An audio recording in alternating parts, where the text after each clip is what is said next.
In the Yunhai mountain range, Lu Chen climbs the deserted path of Shenyun Peak with a bamboo basket and a tune on his lips. Weeds crowd the old green bricks. He walks slowly, yet every unhurried step carries a profound trace of Tao.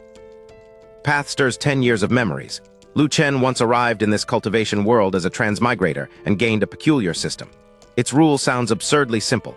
Live each day like a genuine mortal, and strength and rewards will accumulate on their own. After a decade of this, even Lu Chen cannot tell how strong he has become. He suspects that he is already formidable in the lower realm, at least too strong to become anyone's prey. But the upper realm exists, and confidence is not the same as safety. But Lu Chen chooses the safest plan. No rush. Another 20 or 30 years of lying low, and then perhaps he can roam freely. It is hardly a sacrifice. He genuinely likes this slow, carefree life at the Jade Pool's sacred land. There's only one inconvenience. Men are rare here, and Lu Chen is the sect's sole male intersect disciple. The system hides his strength, but not the profound temperament produced by it. Combined with his handsome face, that makes peaceful anonymity rather difficult. Lu Chen appreciates being cared for, especially by his beautiful master. Living as a mortal is easy only when that life is comfortable. Among ordinary people, mundane troubles would pile up. In another sect, 10 years without visible progress might have gotten him expelled within a month. His master never questions his stagnant realm. Even after treasures produce no visible result, she brings more next time without blame or disdain. Lu Chen knows these 10 happy years were possible because of her.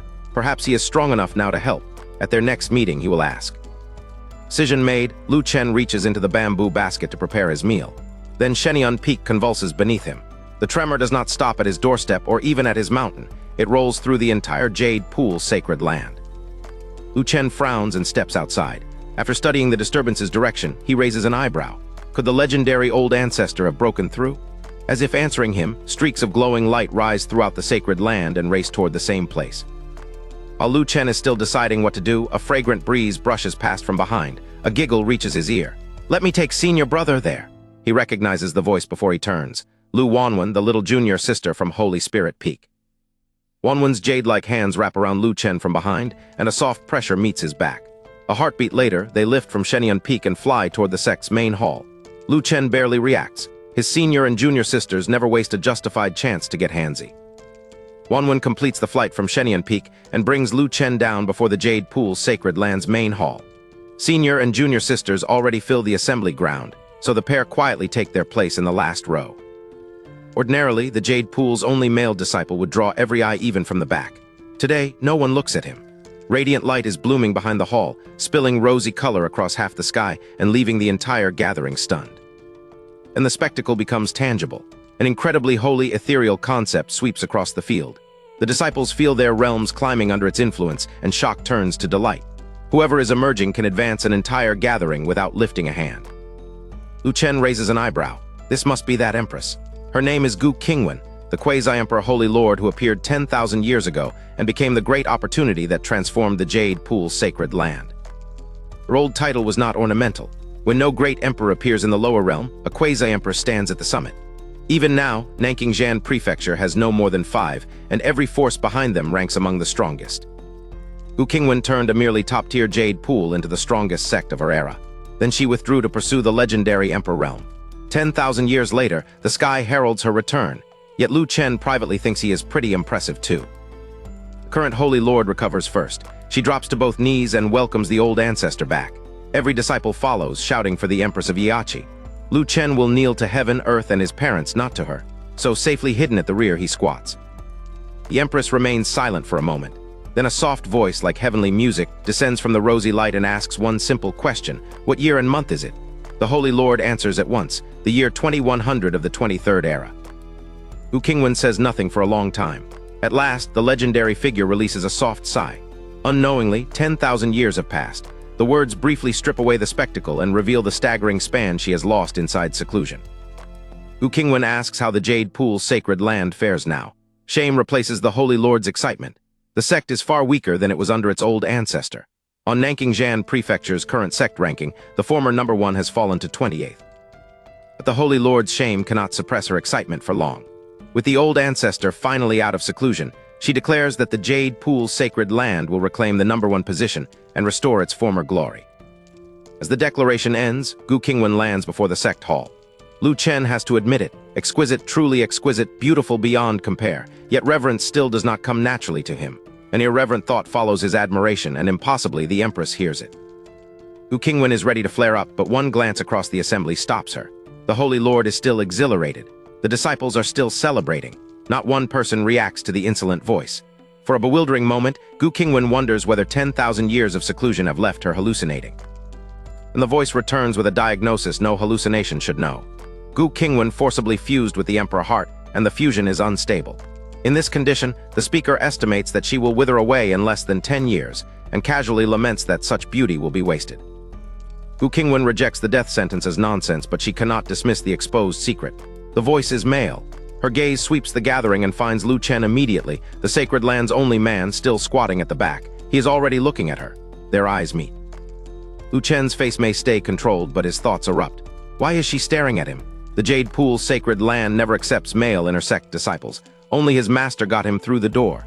If the returned Empress wants him expelled, even his master's reputation may not save him. Lu Chen keeps thinking where everyone can hear nothing and Gu Qingwan can hear everything. He scoffs that with only 8 or 10 years left, she will die halfway through any grand restoration. Gu Qingwan grits her teeth. She wants to tear into the talkative bastard, but the impossible diagnosis matters more, so she holds back. Without exposing the strange exchange, Gu Qingwan orders everyone back to their peaks. Then she gives them something far more exciting to consider. In the coming days, she will choose several disciples of outstanding talent and accept them personally. An emperor has just offered them a direct path beneath her authority. The offer is enormous. Even if none of them can reproduce an emperor's glory, Gu Qingwan's guidance might still raise one to quasi-emperor, a titan of Nanking Prefecture. It is a chance to rewrite destiny. Amid the excitement, one shamelessly pleasant possibility even surfaces, becoming powerful enough to keep senior brother Lu Chen close. Disciples bow and begin leaving one by one. Gu Qingwan watches them with an unreadable face, though her eyes keep drifting toward Lu Chen. He notices no trap. Relieved that she never demanded an explanation, he decides that once he reaches Shenyun Peak, he will simply never come out again. Lu Chen turns away feeling extraordinarily fortunate. He does not see what happens behind him. The corner of Gu Qingwan's otherwise expressionless mouth curves into something dangerous.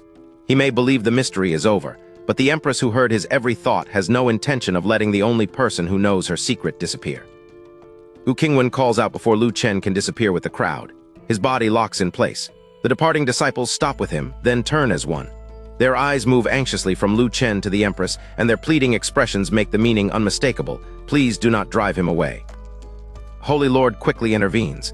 Lu Chen, she explains, is the only disciple of Yun Luoli, Shenyun Peak's first seat. Yun Luoli brought him here 10 years ago, and he has lived quietly and worked diligently ever since. Every word is plainly chosen to protect him. Gu Qingwan asks what right a mere mortal has to be a first seat's closed-door disciple. Being diligent and harmless is hardly a grand merit. Shaken but persistent, the Holy Lord offers the real answer. Lu Chen understands medicine, and he has cured illnesses that even spirit pills could not. Sister's history with Lu Chen explains their panic. During the dull years of cultivation, some would exaggerate complaints and tease the shy physician simply to watch him blush.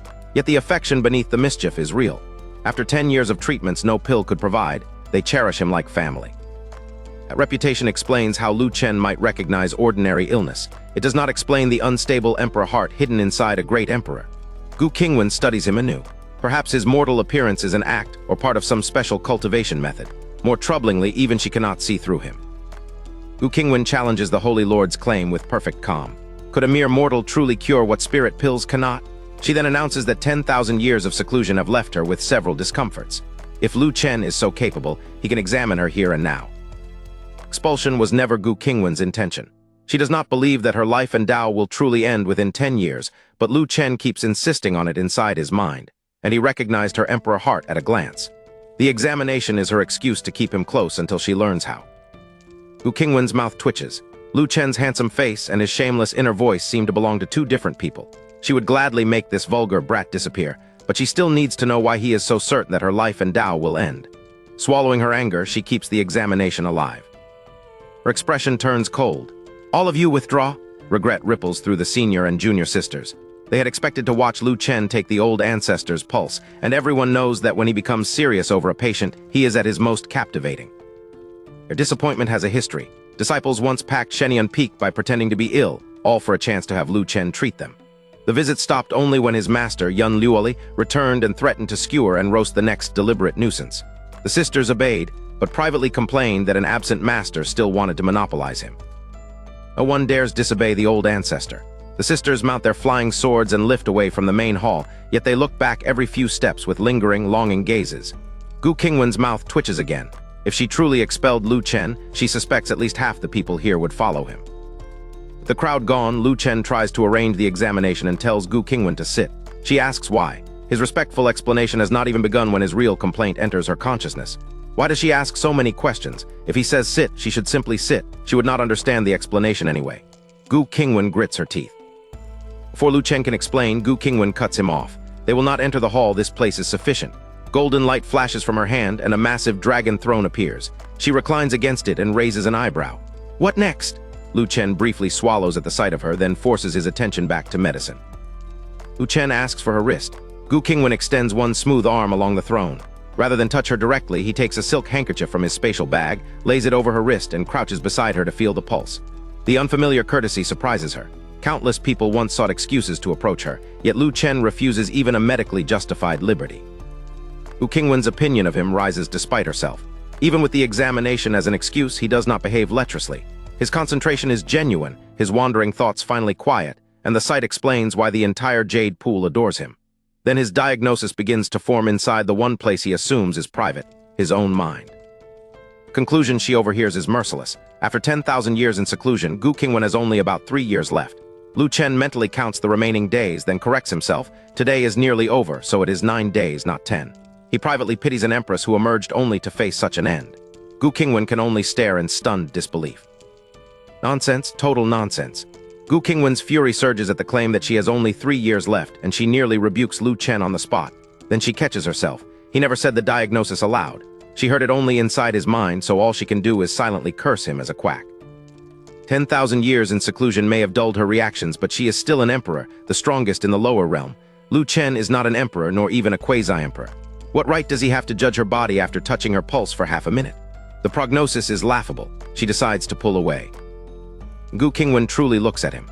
Lu Chen's brow is faintly furrowed, and every trace of his earlier forced obedience has vanished. Exceptionally handsome and utterly absorbed, he looks neither deceptive nor incompetent. She has witnessed countless geniuses and emperors, yet none carried this same clarity, gentle as a breeze, bright as the moon, and perfectly harmonious with the world. That reaction makes no sense to her. Even with an unstable emperor heart, Gu Qingwan remains an emperor, and the Yachi cultivation technique grants a unique clear heart enhancement. Another person's concept should not influence her so easily. Yet Lu Chen's concentration has stopped her from leaving. Confused by the contradiction, she allows the examination to continue. Lu Chen's thoughts change from irreverent chatter to medical calculation. The Yanggu point is blocked, which directs him toward linking where 9 meridians converge. Gu Qingwan does not understand the method, but its precision sounds profound. He searches patiently rather than guessing, testing the network 1 point at a time. Yanggu is not the source. Juling is not either. Lu Chen rejects one possibility, then another, repeatedly correcting his path until the answer finally appears. His sudden inner exclamation, "Found it," strikes Gu Qingwan harder than any spoken warning. Despite insisting nothing is wrong, she becomes nervous about what he has uncovered. Lu Chen removes his fingers from Gu Qingwan's wrist, rises, and thinks in silence for a moment. When he looks back, his expression is more serious than before. He asks the old ancestor to stand. Gu Qingwan can distinguish this focus from his earlier forced obedience, and she responds without a single question, rising directly from the dragon throne. Her obedience confirms the wrong conclusion in Lu Chen's mind. He assumes Gu Qingwan must already know something is inside her. With a danger this severe, even a pig should notice clues. Gu Qingwan hears every word. After absorbing the insult in silence, she asks through clenched restraint what she needs to do next. Lu Chen raises his right hand and tells her to copy him, placing the left hand against the chest as part of the posture. Gu Qingwan mirrors the demonstration. The action looks simple, almost too simple to test an emperor, but Lu Chen watches her body's response with the same uncompromising seriousness he brought to the pulse examination. Lu Chen asks whether the left side of her body feels uncomfortable. Gu Qingwan's first instinct is denial, but after a moment she recognizes that it does. Even then, she refuses to accept a suggestion blindly. Keeping the posture exactly as instructed, she sends her consciousness inward to inspect the condition for herself. Search takes less than half a second. Gu Qingwan's eyes snap open, and every trace of suspicion toward Lu Chen becomes terror. The truth is impossible, yet unmistakable. The demon heart she believed refined is still inside her. Worse, it has not remained dormant. It is growing larger and larger. Lu Chen's fatal prognosis was not nonsense at all. Gu Qingwan's terror reaches far beyond the things she found inside herself. The Emperor realm transcends the laws of the lower realm. To prove one's Tao and become a true emperor, a cultivator must refine everything accumulated before that final step, and the greatest obstacle is the heart devil. Heart devil is not one monster that can simply be cut away. It is resentment and hatred, but also joy, attachment, and every cherished thing a person cannot release. Good and bad are fused together. In other words, the obstacle Gu Qingwan had to destroy was her entire mundane world. Gu Qingwan had spent 10,000 years in seclusion for this single task. Progress stalled because some attachments could not be discarded, and deep down, she did not want to discard them. Unable to deceive herself and unwilling to wait any longer, she finally used overwhelming strength to force the refinement. He emerged from seclusion carrying a great emperor's cultivation, yet none of a great emperor's true strength. Gu Qingwan had blamed an unstable emperor heart and expected her power to recover. Now the surviving heart devil exposes the harsher truth. Strictly speaking, she never entered the emperor realm at all. But the lost realm is no longer the worst of it. Lu Chen's prognosis is exact. Within 3 years, at most, Gu Qingwan will die and her Tao will dissipate. Destroying the heart devil first requires destroying the emperor heart, which kills her. Leaving both untouched reaches the same end. Every ordinary path is fatal. Gu Qingwan barely registers Lu Chen's internal surprise that she found the problem before he did. Her mind has gone blank. Lu Chen, meanwhile, studies the devastation on her face and reaches his own conclusion. That reaction confirms every part of his conjecture. As if possessed, Gu Qingwan looks straight at him. Then, can my illness be cured? The question startles Lu Chen. He immediately waves it away. How could the old ancestor have a serious illness? It is only a minor ailment, a small problem. His reassurance sounds effortless. Her despair does not move. Gu Qingwan, the dismissal confirms the worst. Even a true immortal of the upper realm should have no answer to this dead end. She remembers Lu Chen thinking that he would help if he could and otherwise let matters be. Calling it minor must mean he plans to gloss over it and leave her to fend for herself. Then at the very bottom of that hopelessness, Lu Chen's inner voice reaches her again. His conclusion is calm, private, and therefore impossible for her to dismiss as comforting deception. It can be treated. Cure, Gu Qingwan stares at Lu Chen in disbelief. Had he offered that hope aloud, she could have dismissed it as flattery or deception. But this was his unguarded inner voice, the same voice that had privately condemned her to death within a few years. He truly knows a treatment. Her hope lasts only until Lu Chen thinks the matter through. He is not familiar with this empress, and they are certainly not friends. If he names the treatment, she might slap him to death for his insolence. Better not interfere. His own life comes first. Gu Qingwan wants to demand the method and promise complete cooperation, but she cannot expose what she heard. Her face stays calm. She simply asks how her illness should be treated. Lu Chen puts away the silk handkerchief, restores his feigned obedient smile, and insists that a great emperor cannot truly be ill. He's not bluffing. Gu Qingwan watches him pack, poised to slip away, and understands that he genuinely intends to abandon the matter. After one stunned beat, her panic sharpens into a single decision. She must build a good relationship with Lu Chen and keep the man who knows her cure within reach. Lu Chen politely suggests that the newly emerged old ancestor must have many affairs to handle and asks to go. Privately, his plan is simpler. Return to Shenyun Peak, never come down, and stay out of sight until the Empress forgets an insignificant mortal. Hearing every word, Gu Qingwan's eyes bright. Faint, beautiful smile touches Gu Qingwan's lips, carrying a trace of craftiness. She settles onto the massive golden dragon throne, leans to one side and crosses her legs. Her white, cheongsam-like robe has high side slits, and the sudden glimpse of snowy skin leaves Lu Chen briefly lightheaded. Despite being single in both lives, Lu Chen has enough second-hand experience to recover. He jerks his gaze away, his handsome face flushing. Gu Qingwan catches everything. Her brows lift in surprise. So this troublesome little rascal can be cute, and now she understands why the Jade Pool disciples are so fond of him. Gu Qingwan tilts her head and answers his request. Leave. How can he leave when he has not cured anything for her? The question catches Lu Chen off guard. What he intended as a polite exit has become a trap. The Empress is refusing to accept his harmless discomfort explanation as the end of the matter. Lu Chen's continued resistance grinds against Gu Qingwan's patience, but she cannot afford to drive him away. She holds back and forces herself through 2 deep breaths. Then she drags her lips into what she hopes resembles kindness. If a friendly approach will not keep him close, imperial authority will. Gu Qingwan invokes Lu Chen's years of contributions to the Jade Pool sacred land.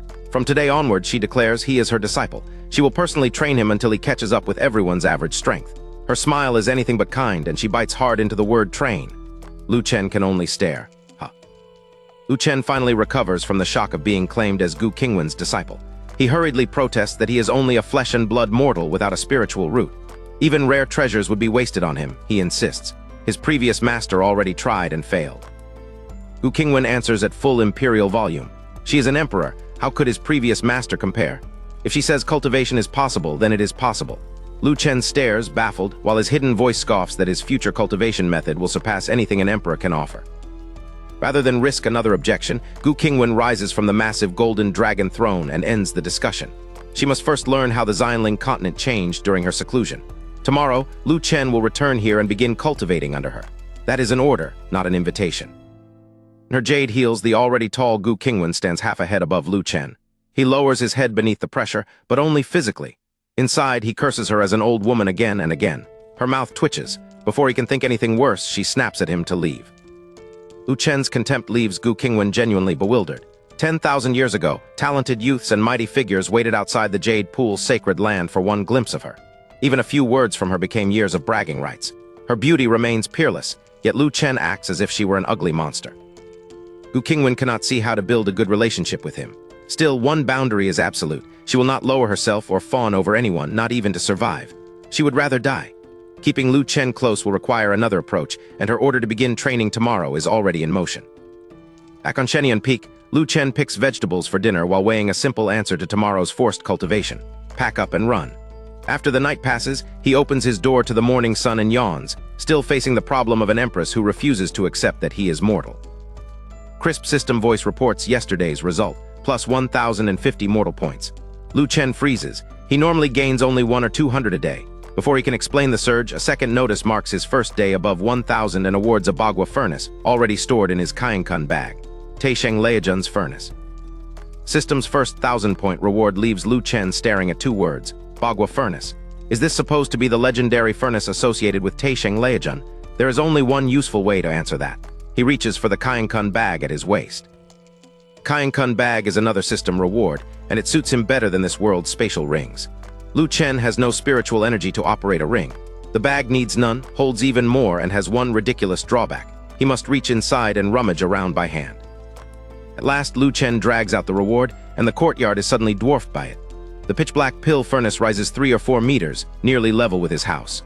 Flame inscriptions cover its ancient body, and its mere arrival carries a vast, weighty presence that stops him cold. Lu Chen has never seen a real Bagua furnace.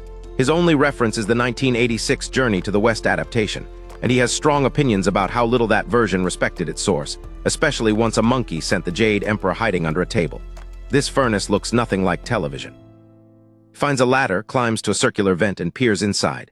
The chamber is pitch black. Only flame murals line its walls. Lu Chen remembers that Taisheng Leijun's furnace should contain Liuding divine fire, one of the 4 great heavenly fires, power that could refine almost anything. Yet there is no flame at all. And the furnace answers the thought. The murals stir as if waking. With a sudden whoosh, fire races across the chamber and the entire interior ignites.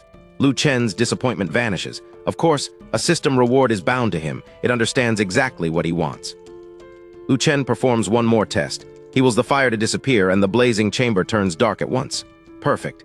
He climbs down completely satisfied. Tonight, when he returns, he will make his first attempt at alchemy.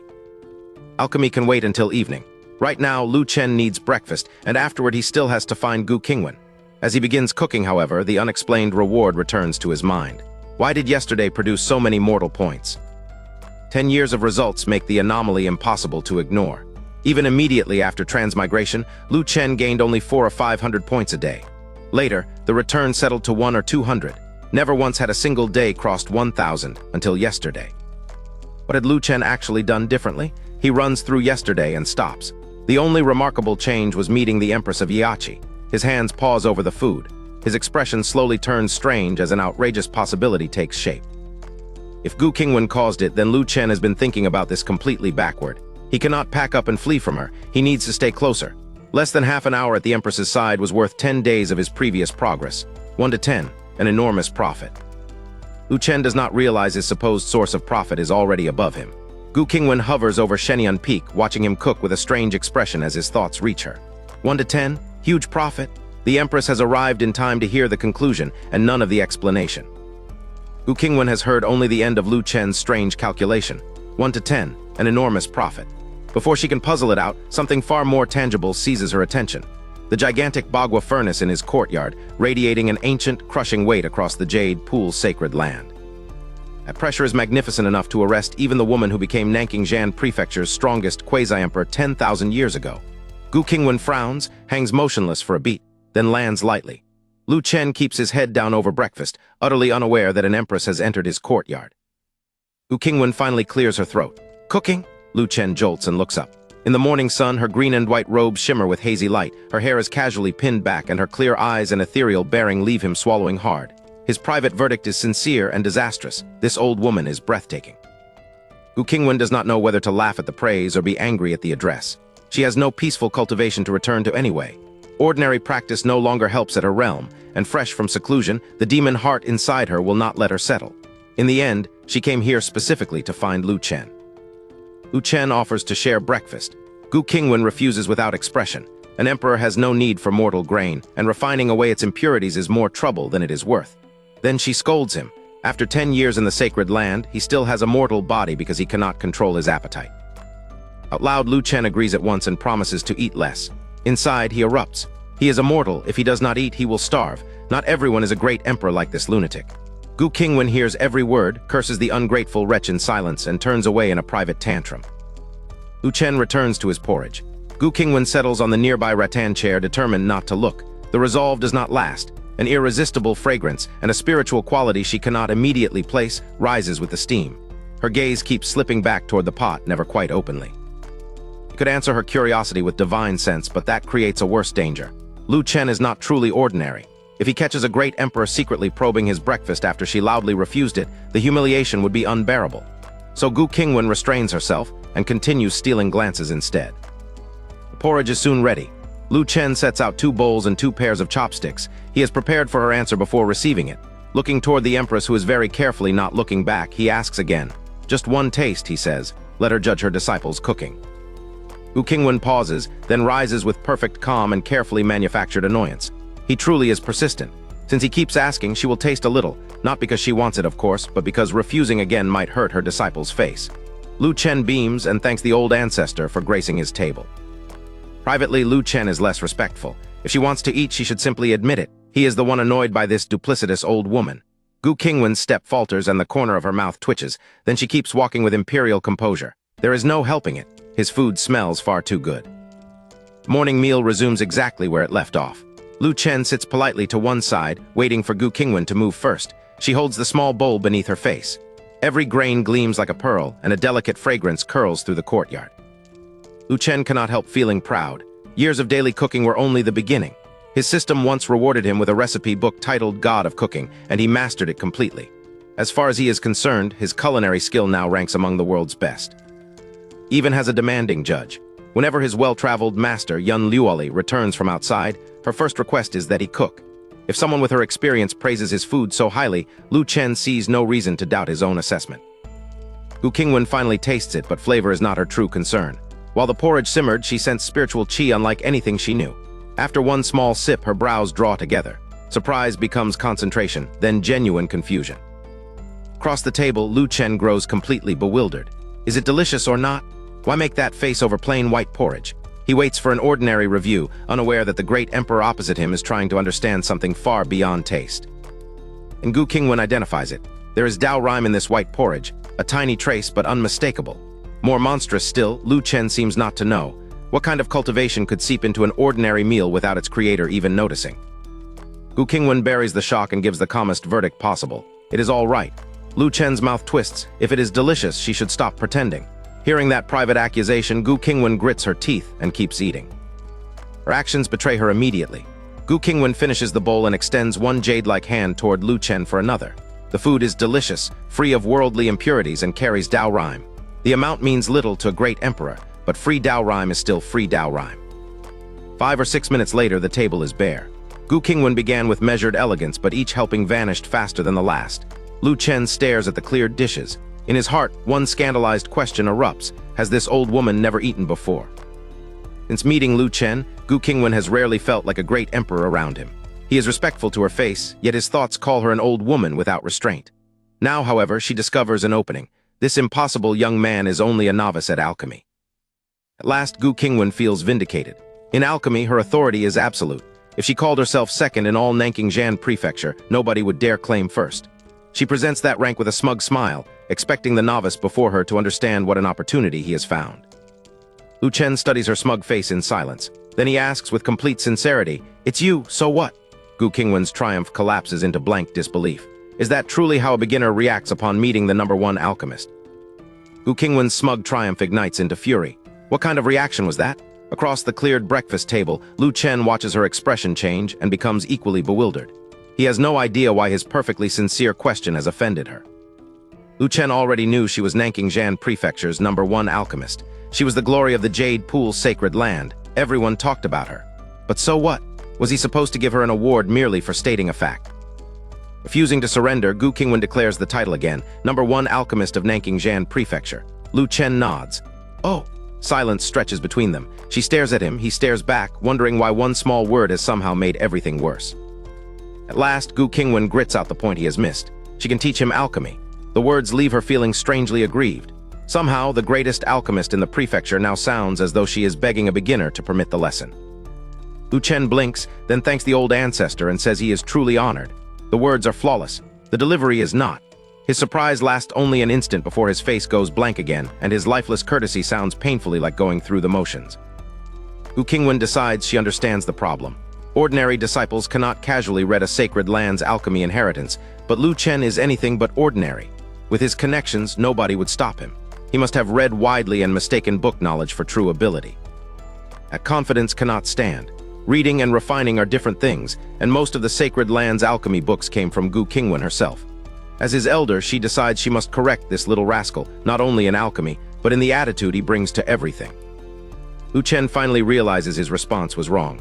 He apologizes and promises to be humble from now on. Gu Qingwan's expression softens into a small smile. Much better. With his thoughts suddenly quiet and his manner obedient, she decides he is a teachable student after all. Truthfully, Gu Qingwan admires him. This young man saw through her demon heart and unstable emperor heart, then served food carrying Dao Rhyme without seeming aware of it. To her, Lu Chen is a peerless genius, perhaps a true prodigy. That is precisely why she refuses to neglect his guidance. Gu Qingwan begins the practical demonstration, refining while explaining each movement. Yet Lu Chen's attention drifts. When she catches him, he startles and apologizes, claiming that he tends to zone out once he is full. He even marvels that she spotted the lapse immediately. Gu Qingwan resumes, the first step of alchemy is to Lu Chen's mind suddenly erupts. He remembers the substitute for dragon-scale duck grass, pure yang cloud lotus. It is perfect.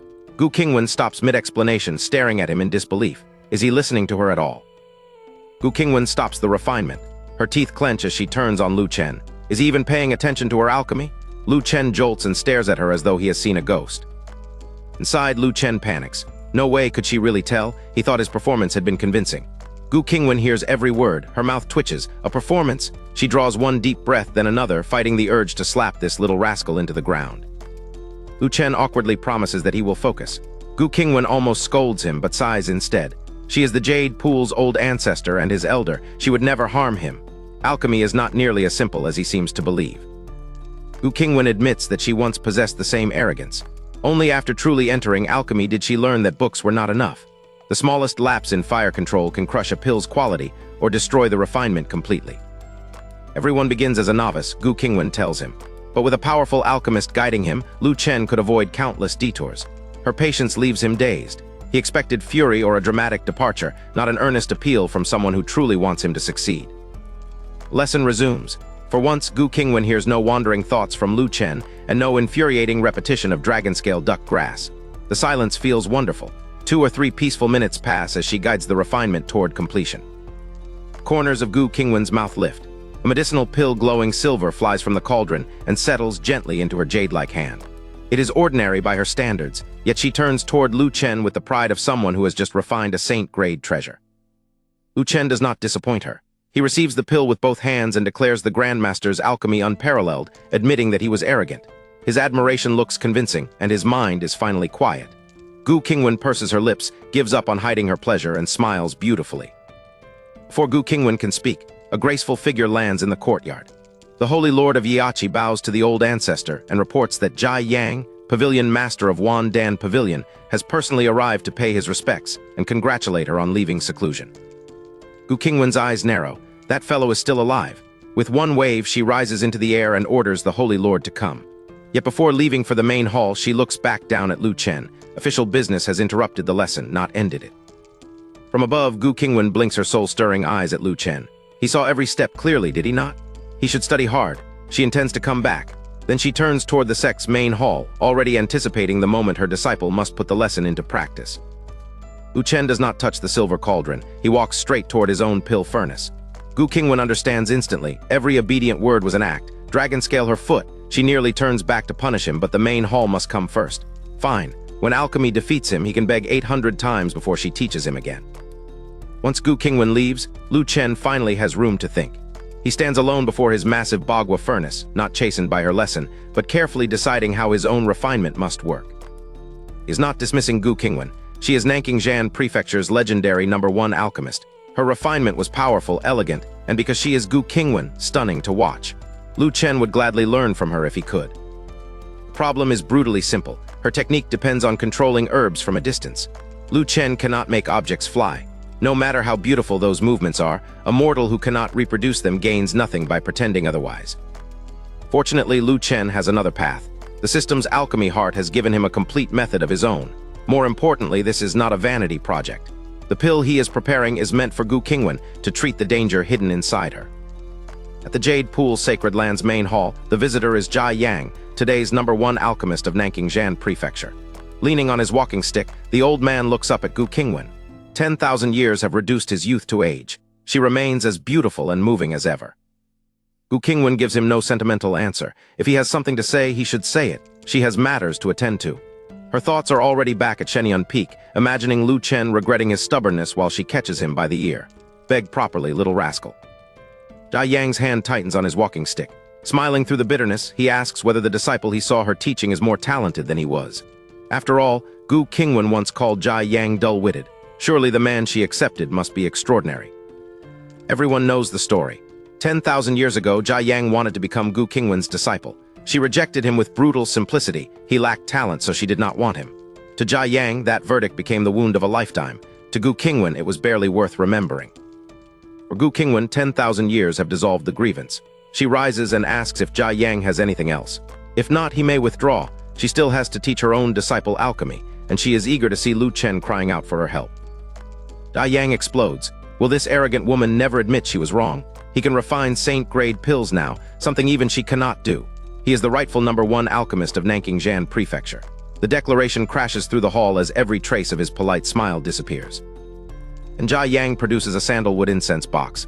Golden light leaks from it, turning his boast into a tangible threat. His fierce gaze never leaves Gu Qingwan. Near the end of his lifespan, he no longer fears her strength or death. If fear could have stopped him, he would never have come. The golden glow from Jia Yang's sandalwood box is threatening enough. His next words stun the entire hall. No one expected the aged alchemist to challenge Gu Qingwan this recklessly. Has he gone mad, or come here intending to die?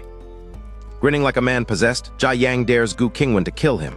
He calls her blind, declares himself Nanking Prefecture's greatest alchemist, and finally exposes the wound beneath his rage. He once admired her. He loved her. Jia Yang insists that Gu Qingwan suppressed him only because she envied his talent. Becoming a Saint Realm alchemist, he claims, proves he was right. Then the strength leaves him. He crashes onto the floor, his cane rolling away, and laughs breathlessly at the ceiling. Witnesses have heard many versions of Jia Yang and Gu Qingwan's feud, but never this one. Their expressions turn peculiar. Was every old provocation merely a childish attempt to make her notice him? They look to Gu Qingwan. She gives them no answer. Whatever love Jia Yang once carried is gone. 10,000 years did not soften it. Resentment fermented until only hate remained. At his beckoning, the fallen cane flies back into his hand. He forces himself upright and looks at Gu Qingwan with cold satisfaction. Jia Yang tells Gu Qingwan she had better kill him. Otherwise, Jade Pool will never enter the once-in-a-millennium secret realm. Then he twists the knife. Even killing him will change nothing. Her era is over. Jade Pool no longer reigns supreme. Wandan Pavilion does. The Holy Lord of Yiachi demands to know whether Jia Yang is threatening both Jade Pool and a great emperor. Jia Yang barely reacts. He reveals the rule they have not heard. Only someone holding a sacred object may enter the latest secret realm. Gu Qingwan looks to the Holy Lord. This requirement was never mentioned last night, but the Holy Lord is just as stunned. Jia Yang savors their confusion. Jade Pool is no longer the strongest power, he says, so it was excluded from information shared only with today's leading sects. Jia Yang supplies the numbers that make the trap complete. Only 5 of the strongest sects possess a sacred object. Wandan Pavilion alone has 2. Gu Qingwan may possess a great emperor's realm, but Jia Yang controls the resource her entire sect needs. Deathly silence fills the hall. Gu Qingwan grits her teeth beneath Jia Yang's hateful stare, but no solution appears. Her demon heart at least came with a glimmer of hope. This trap is worse. Killing Jia Yang cannot create the sacred object Jade Pool lacks. And a dull hum detonates across the entire Jade Pool sacred land. The sound rolls through the hall and freezes everyone in place. Jia Yang's smugness vanishes. Gu Qingwan's helplessness does too. Both recognize the impossible signal. A sacred object is emerging here. Before either can recover, pill fragrance threads through the vibrating air. Saint Grade. Gu Qingwan turns sharply toward its source, and the answer is even more astonishing than the emergence itself. The phenomenon is coming from Shenyun Peak, from the direction of Lu Chen. Hum does not fade. Instead, the main hall vanishes beneath a boundless sea of clouds. Colorful radiance streaks across the horizon, and one rainbow arch after another rises before the stunned witnesses. This is no ordinary alchemy disturbance. Phoenix cry rings through the clouds. A magnificent, dazzling divine phoenix bursts from the white sea, beats its wings above the witnesses, then dives beneath the clouds again.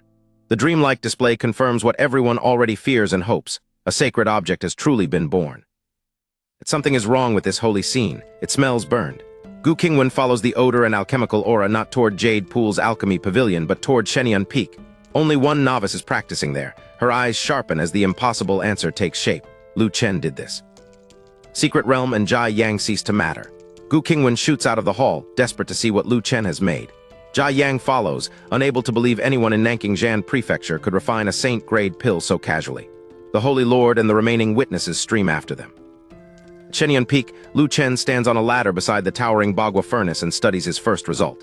The pill is pitch black, misshapen, and smells burned. To him, it is an obvious failure. He declares that even a dog would refuse it and casually tosses the miracle onto his dining table. Failure costs Lu Chen little. His master regularly leaves him piles of medicinal herbs, so he calmly prepares another batch. Before he can begin, Gu Qingwan descends into the courtyard.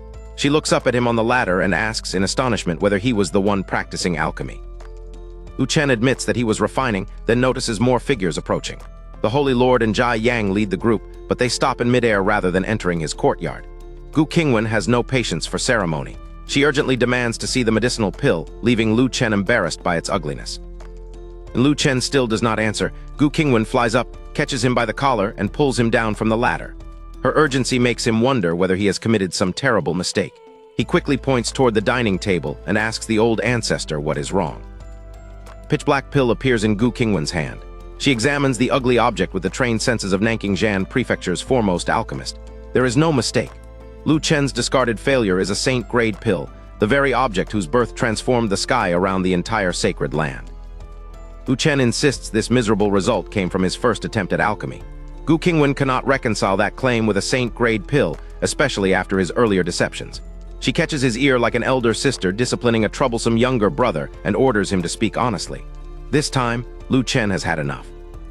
Lu Chen tells her to let go first or he will say nothing. Inside, his complaint is sharper. He made the medicine to cure her, yet she rewards him by pulling his ear. Gu Qingwan alone hears the thought. Her anger disappears. The priceless pill was never an experiment for fame. It was for her. Gu Qingwan immediately releases Lu Chen's ear, then reaches up and strokes it gently, asking whether she hurt him. The sudden tenderness leaves the Holy Lord staring from above. Is this flirting? The Holy Lord can barely watch. Jia Yang watches everything, expression cold, his teeth clenched hard enough to nearly crack. Still in Lu Chen's courtyard, Gu Qingwan holds the ugly black pill and gently rubs the ear she had just pinched. Lu Chen insists that this truly was his first attempt at alchemy. He shows no trace of a lie. Her hand stops in mid-stroke. Gu Qingwan studies the misshapen result. If Lu Chen had practiced before, surely he could not have made something that looked this terrible. That makes his claim believable. Yet a complete beginner producing a saint-grade pill is even more absurd. She looks from Lu Chen to the pill, stunned. Gu Qingwan sends her divine sense into the pill. Vast, boundless Tao essence immediately surrounds her perception. She knows it at once. This is exactly the same presence hidden in the white porridge Lu Chen served that morning. The pill was no accident detached from everything else he does. Gu Qingwan gives Lu Chen a long, searching look. He has somehow mastered a Tao essence terrifying enough to force a crude pill into saint grade. More astonishingly, he seems unaware of his own achievement. She cannot even identify what kind of Tao could produce such an effect. Pill is priceless, but Gu Qingwan will not exploit Lu Chen's ignorance. If he later learned she had taken a saint-grade treasure without permission, their relationship could shatter. Nor does she want to disrupt the mortal cultivation he appears to be pursuing. She decides to ask without revealing its grade. Gu Qingwan seriously asks whether he can give the pill to her. Lu Chen wonders why she wants something that resembles sheep dung, then guesses it may help her illness. He agrees immediately, and before caution can stop him, admits that it was meant for her anyway. Lu Chen freezes. Flustered, he claims he only meant that the pill was unwanted. The denial convinces nobody who can hear his heart. Gu Qingwan already knows he refined it to treat her demonic heart, and her beautiful smile grows wider as he desperately tries to hide that tenderness. Rather than expose him, Gu Qingwan sweetly asks whether she should accept the pill. Lu Chen recovers his indifferent pose and nods. Their little performance preserves his pride. He pretends the gift means nothing, while she accepts both the saint-grade treasure and the care he cannot admit. Lu Chen squats beside the medicinal herbs and asks what comes next. Should he continue alchemy, or is Gu Qingwan finally going to teach him cultivation? As she happily examines the pill, she hears the complaints behind his slightly aggrieved expression and has to fight back laughter. Gu Qingwan suddenly squats beside him. With slender, jade-like fingers, she softly caresses his ear and asks whether her earlier pinch hurt. Then she calls herself Big Sister, leans her stunning face close, and blows a fragrant, sweet breath directly across his ear. Lu Chen's ear flashes red, followed by half his face and his entire neck. His only coherent thought is to wonder what this woman is doing. Above the courtyard, the Holy Lord turns away, unable to watch. Jia Yang does not look away. He bites down so hard that 2 teeth break. Lu Chen is still scarlet from Gu Qingwan blowing across his ear. He decides that any further gift should wait until they know each other better. Then, gathering the medicinal materials, he escapes toward the enormous Bagua furnace with one awkward announcement. He is going to practice alchemy. His embarrassment makes Gu Qingwan bend with another laugh. Now she understands why so many people in the Jade Pool's sacred land like him. More importantly, she trusts him. If his very first attempt produced a saint-grade pill, then the medicine he intends for her will surely work. Watching Lu Chen work, Gu Qingwan smiles without even noticing, tenderness filling her eyes. She suddenly wants to meet his master, Yun Luoli. Above them, however, Jia Yang sees only a cruelty aimed at himself. Gu Qingwan never offered him such warmth, not even when she rejected him 10,000 years ago. When Gu Qingwan faces Jia Yang, every trace of warmth disappears. She seems wholly, arrogant, almost beyond human emotion. Then her cold question falls. Does he think she dares not kill him? A great emperor's aura crashes over Jia Yang and the entire Wandan Pavilion delegation like a 9 heavens winter. Jia Yang circulates spiritual energy through his aged body, fighting merely to stand against her aura. Still, he grits his damaged teeth and shouts for Gu Qingwan to kill him. Is he afraid of death? No. For the first time, she gives him a smile, but it contains nothing except bone-deep disdain. Gu Qingwan tells him that death is often the most painless ending. Jia Yang has only a few years left, but he spent 10,000 years building the Wandan Pavilion, so she will let him live long enough to watch it collapse, step by step, until his life's work disappears with him. With the sentence delivered, Gu Qingwan does not spare Jia Yang another glance. She turns and descends toward Shenyun Peak, more precisely, straight back to Lu Chen. Her only parting order is for Ling Yin to see the guests out. Behind her, Jia Yang can do nothing but tremble. Back in the courtyard, Lu Chen continues working beneath the Bagua furnace. Then the refinement reaches its result. Right before Gu Qingwan's eyes, another saint-grade pill is completed. Lu Chen holds the newly made medicine in his hand, treating the miracle with the calm uncertainty of someone judging a practice piece. Gu Qingwan can barely contain herself. If she eats this pill, perhaps the demonic heart inside her will finally disappear. She fixes Lu Chen with the eager look of a little girl waiting to be given candy. Surely, after refining it for her, he's about to place it in her hands. But Lu Chen hesitates. They met only yesterday. Why would Gu Qingwan swallow something he has just refined, especially when he considers it a mere practice piece? Hearing every thought, Gu Qingwan wants to shout that she would eat it immediately. Instead, Lu Chen decides to wait until they are more familiar and leaves her staring in disbelief. Still not close enough? Beneath the towering furnace, Gu Qingwan can barely believe Lu Chen's conclusion. She just rubbed his ears and spoke to him with a gentleness she has never shown anyone else. Remembering it makes her blush. If that does not count as closeness, what possibly would? Lu Chen calmly puts the medicinal pill away. Gu Qingwan freezes, but she does not press him for it. They truly have known each other for only one day. However badly she wants that possible cure, she decides their relationship does not need to develop all at once. Lu Chen cautiously asks what they should cultivate next. Gu Qingwan says there is no need to begin yet. He should do exactly what he normally does while she observes him and devises a cultivation method suited to him. Lu Chen nods, stretches, and walks straight toward his room for a nap. One day becomes more than 10. Every morning, Gu Qingwan appears in Lu Chen's courtyard and follows whatever he chooses to do. She never orders him about. Managing him was never her true purpose. She wants familiarity, so even his quiet mortal routine becomes something she shares. The outside world has not forgotten who she is. Since an emperor has emerged from seclusion, sect leaders across Nanking Jan Prefecture come to pay their respects. Gu Qingwan leaves Shenyun Peak only to receive them, then returns immediately, sometimes squatting beside Lu Chen to help wash the dishes. Lu Chen cannot make sense of it. Gu Qingwan claims she came to teach him cultivation, yet she has not taught him a single thing. He certainly is not masochistic enough to remind her. But why arrive every morning, copy whatever he does, and trail him everywhere? An ulterior motive begins to seem likely. One morning, Gu Qingwan leans back after wiping out breakfast, entirely satisfied. Then she turns to Lu Chen and asks whether they can have last night's braised pork knuckle for lunch. After 10 days beside him, she has adopted his rhythm perfectly.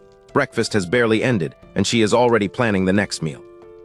Lu Chen answers with the easy confidence of someone who knows his kitchen. After truly experiencing his cooking for herself, Gu Qingwan does not doubt him for a moment. She nods again and again, brightens with excitement, and volunteers to help at his side when they prepare the meal. Lu Chen gives her a strange look. What did this woman actually come here for? Every day she thinks only about eating this and eating that. At this rate, another half-year might leave Shenyun Peak stripped of grass. Gu Qingwan hears every word, and her excitement collapses into awkward silence. The accusation is embarrassing because it is not entirely wrong. Still, Gu Qingwan has a defense. Lu Chen's food is irresistibly delicious, filled with Dao rhyme and capable of increasing cultivation.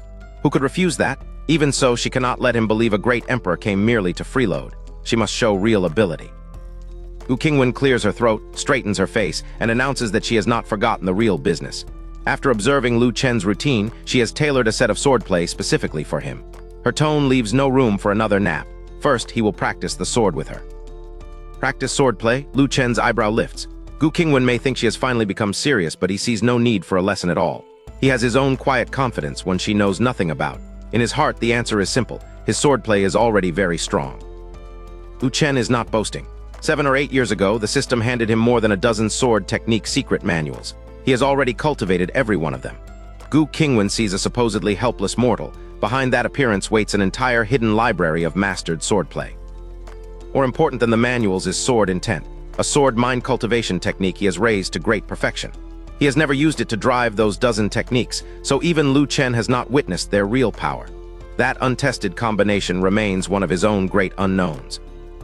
Nothing Lu Chen has encountered looks as exquisite or powerful as his own techniques. Still, he knows there is always a higher heaven. 10 years without leaving Shenyun Peak have narrowed his experience. His verdict is therefore measured, perhaps not the strongest in existence, but unquestionably top tier. Practicing with Gu Qingwan feels completely unnecessary. Lu Chen would rather use the time to make candied haws. Gu Qingwan, meanwhile, is not insisting because she doubts his swordplay. She is trying to silence one devastating complaint, that the mighty Empress has spent half a month here merely eating his food.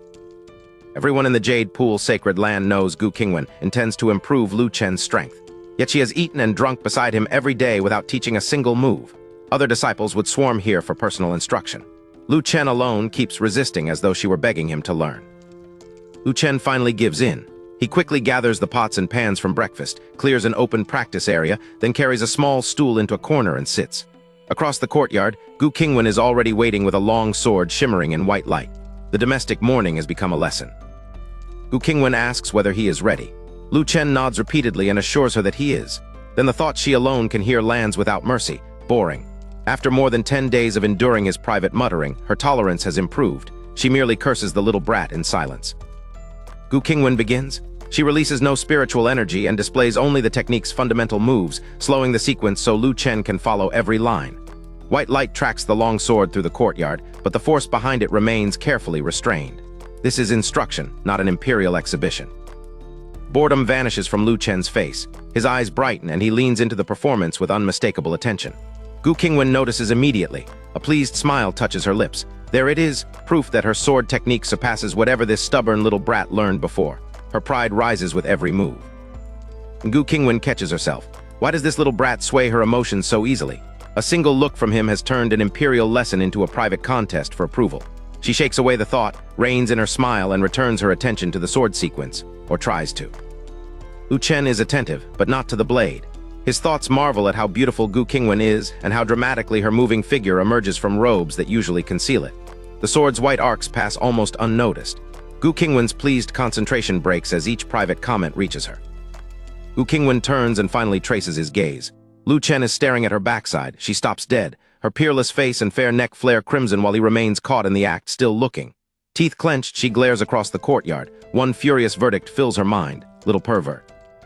Caught staring, Lu Chen springs from his stool and applauds as though Gu Qingwan has just displayed a world-shaking ultimate technique. The praise is enthusiastic, immediate, and completely useless. Gu Qingwan heard every private comment. She knows he never watched the sword at all.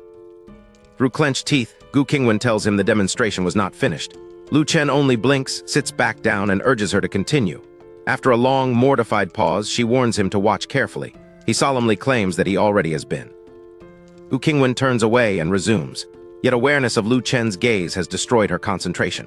Her movements become rigid and disconnected. The magnificent sword art from moments ago shrinks into something resembling a new outer sect disciple awkwardly playing with a blade. Ruined performance does not matter to Lu Chen because he still is not watching it. His eyes keep drifting over Gu Qingwan's figure, and his thoughts become even more shamelessly admiring. Each supposedly private remark reaches her clearly, making every attempted sword movement worse. Gu Qingwan finally marches over and catches Lu Chen by the ear. He insists that he watched carefully, but she knows better. A blind person could have followed that blatant gaze. He had practically been crawling closer. Her imperial dignity has given way to furious, intimate scolding. Lu Chen catches Gu Qingwan's jade-like hand and promises that next time he will truly focus. The warmth of his palm briefly softens the struggle, but not her verdict. She snorts that there will be no next demonstration. Why teach someone who watches everything except the lesson? Gu Qingwan retreats to the rattan chair, crosses her legs, and sips tea while staring anywhere but at Lu Chen. In this wounded silence, the legendary female emperor resembles an embarrassed neighbor rather than a remote sovereign. Lu Chen rubs his aching ear and wonders whether he went too far. At first, Lu Chen's thoughts admit the obvious. She was teaching him sincerely, and staring so blatantly was wrong. Gu Qingwan privately snorts in vindicated agreement. Then his reflection veers off course. The real mistake, he decides, was standing too far away. Next time, he should look closer. Lu Chen's thoughts continue defending him. With Gu Qingwan's figure, what ordinary man could resist looking? That ends her patience. She catches his ear again and demands 10 skewers as compensation. Lu Chen protests through the pain, then surrenders. Fine, 10 skewers. The argument becomes tomorrow's shared errand. Next day, Lu Chen leads Gu Qingwan down Shenyun Peak to gather the in-season hawthorns needed for her 10 skewers. She strolls behind him with her hands clasped at her back, humming as if their embarrassing sword lesson never happened. And Lu Chen turns to speak. Each glance brings the lesson rushing back, and color spreads across Gu Qingwan's stunning face and jade-like neck. Her tune falters. Outwardly, she keeps walking. Inwardly, the legendary Empress is cursing him as a little pervert. Farther they descend, the less of Lu Chen's tidy little world remains. Weeds swallow old houses, and abandoned cultivation facilities stand uncleaned. Gu Qingwan remembers Shenyun Peak as one of the jade pool's sacred land's 3 greatest peaks. 10,000 years have reduced it to silence. Lu Chen takes the decline practically. With Gu Qingwan back, the sect will grow strong and new disciples will refill the mountain. When they do, he can simply move elsewhere. She raises an eyebrow at his back. No, he can stay. He has lived here for years and built a home worth keeping. At the foot of Shenyun Peak, the neglected grounds offer exactly what Lu Chen remembered. Several hawthorn trees heavy with seasonal red fruit. The pair gather what they need for the candied haws, turning yesterday's punishment into an unexpectedly peaceful outing. Gu Qingwan turns back toward the peak, then notices Lu Chen has not followed. He is studying the branches, comparing the fruit. When she asks what he is doing, he explains that he wants seeds from the healthiest hawthorns. Her curiosity immediately replaces her impatience. Lu Chen says 10 skewers a day may not be enough at the rate she eats. More trees would let him make candied haws for her every year. Even if she eventually tires of them, the branches will still look beautiful covered in red fruit. Every year, Gu Qingwan blinks, then her gaze softens into a tenderness she cannot name. Walking closer, she promises she will never tire of eating something so sweet. Lu Chen is still inspecting fruit. He answers with 2 distracted grunts, leaving her both amused and faintly irritated. Standing beside him, Gu Qingwan marvels that he can even plant trees. Lu Chen proudly points to the vegetable garden above as proof. What she cannot know is that the system gave him the Shen Nong book long ago, and he has mastered it completely. A few hawthorns are nothing. Gu Qingwan immediately wants to plant the seeds now, the 2 of them together. Lu Chen has to temper her enthusiasm. Hawthorns are not ordinary crops that sprout the moment a seed is buried. Yet the delay no longer bothers her. On the climb home, she forgets her hurry and simply enjoys walking beside him. Several chickens suddenly race past, clucking across the path. When Gu Qingwan stops, Lu Chen explains that they are birds he raised before. He once wanted free-range eggs, but the flock roams the whole mountain and hides every nest so well that he eventually stopped looking. Eggs are irrelevant. Gu Qingwan stands frozen, following the birds with widening eyes. To Lu Chen, they are troublesome chickens he no longer bothers managing. To an empress who remembers the ancient world, their silhouettes carry a far more alarming suggestion. Why do these chickens look like phoenixes? Before Gu Qingwan can inspect the strange flock, the chickens race away and vanish across Shenyun Peak. She can only stare after them, blinking. Lu Chen steps into her view, reads that stunned expression entirely wrong, and asks whether she wants to eat them. Lu Chen adds that if she does want chicken, she will have to catch one herself. He certainly cannot. Gu Qingwan pouts at the man who has reduced her alarming discovery to appetite, denies wanting the birds, and urges him back to the peak to make candied hawthorn. As she walks, Gu Qingwan finds a terrifyingly plausible answer. Those chickens, and the other animals living beside Lu Chen, have spent years steeped in his Dao rhyme. What began as ordinary livestock may have changed until a dormant, divine phoenix bloodline awakened within them. True dragon or true phoenix stands at the summit of existence. Gu Qingwan has seen only a distant phoenix shadow. Many creatures merely carry traces of such blood. Even a 10,000-year carp that crosses the dragon gate becomes a dragon vastly inferior to a true dragon. Lu Chen's chickens may be awakening along that lesser path. Back at the peak, Lu Chen begins making the promised candied hawthorn while Gu Qingwan waits close beside him. Her undisguised anticipation amuses him, and his inner voice calls her cute. She hears every word. A woman who has lived more than 10,000 years blushes at receiving that simple praise for the first time. Without dwelling on her blush, Lu Chen tells Gu Qingwan to use an immortal technique and freeze the fresh candied hawthorn so they can eat immediately. Minutes later, mortal cooking and imperial power have combined for the most domestic purpose imaginable. Two cold, ready-to-eat skewers in a quiet courtyard. Soon they are reclining side by side beneath the open sky. Gu Qingwan crosses her fair legs, lets one crystal high heel swing from her foot, and eats with pure enjoyment. Not a trace of the untouchable Empress remains. Lu Chen lounges in the old chair beside her, equally comfortable and far slower with his own skewer. Looking at the sky, Lu Chen casually promises strawberry candied fruit tomorrow. Gu Qingwan instantly swallows her bite and turns toward him, eyes bright. Strawberries can be used too? Of course, he says. Any fruit she likes will work. That answer sends her straight upright, ready to make the next batch now.